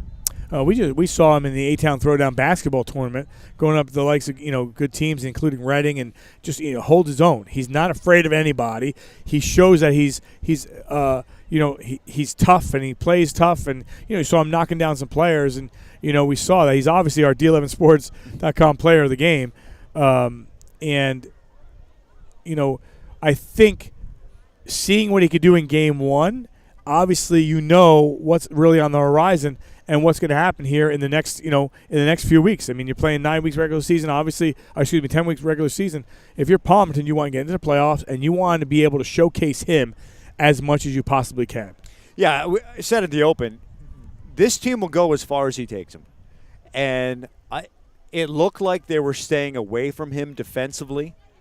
He had 7 interceptions last year, which was a school record. 2 of them were returned for touchdowns. We didn't call his name too much on the defensive side, but I think that's by design for Lehighton. But offensively, look, whether he tucks it and runs or he chucks it and makes the completion, and credit, he's going to be the star. We know he's the player of the game. He's the star of the show. But Robinson caught 3 passes for touchdowns. Lusakanish, a great play for a touchdown. Another great play to extend what was a broken drive, a broken play. He gets the first down. They score a couple plays later. The help around him was huge tonight as well, and we don't want to understate that. No, without question. I mean, when you put up 42 points on the scoreboard, things are big, obviously, and that's, what they expect, down the road. I know Dave Micah's with him now. We're going to try to see if we can grab him quick. And a couple questions from Derek Moore and get him situated there. But, 6 touchdowns for Mahalik. And right now he has Coach. Coach, thoughts on the matchup today, thoughts of the victory? Hey, at halftime we were up there. I didn't like the second half too much. I think we got a little sloppy, lackadaisical. Credit to Lehighton. We knew they weren't going to go away. We got tired. We got gassed in terms of the depth. We knew that would be an issue, and I talked about that coming in. But I'm proud of our resiliency and getting it out in that drive there where we just ran it down the field and scored. Credit to our linemen opening the holes and our backs running it. Talk to me a little bit about quarterback Matt McCulloch, his performance tonight. Matt's just a special athlete. I love the kid. On and off the field, he's a class act there, humble, proud, and Matt just he knows what he needs to do. He's an ultimate competitor, and just took the game over. Thoughts on Catasauqua next week? Catasauqua was a very good team. Didn't get to see them on film. It's one game at a time. We know ran into them twice last year in the regular season and the playoffs, so we know they have it, and they're well coached. So we're excited for that next week. Thanks, Coach. Good luck the rest of the way. Very much. Guys, back up to you. All right, we'll wait for Mahalik, and he has him now. Player of the game. Matt McCulloch. Matt, thoughts on the victory tonight? It was a really hard-fought win against a very good opponent like Lehighton, and we just gave it our all. Sometimes we got lackadaisical, but other than that, we just played our hearts out, and it was a great, gritty win, and we got it, pulled it through. 4 passing touchdowns, 2 rushing touchdowns. How good can this offense be for the rest of the regular season?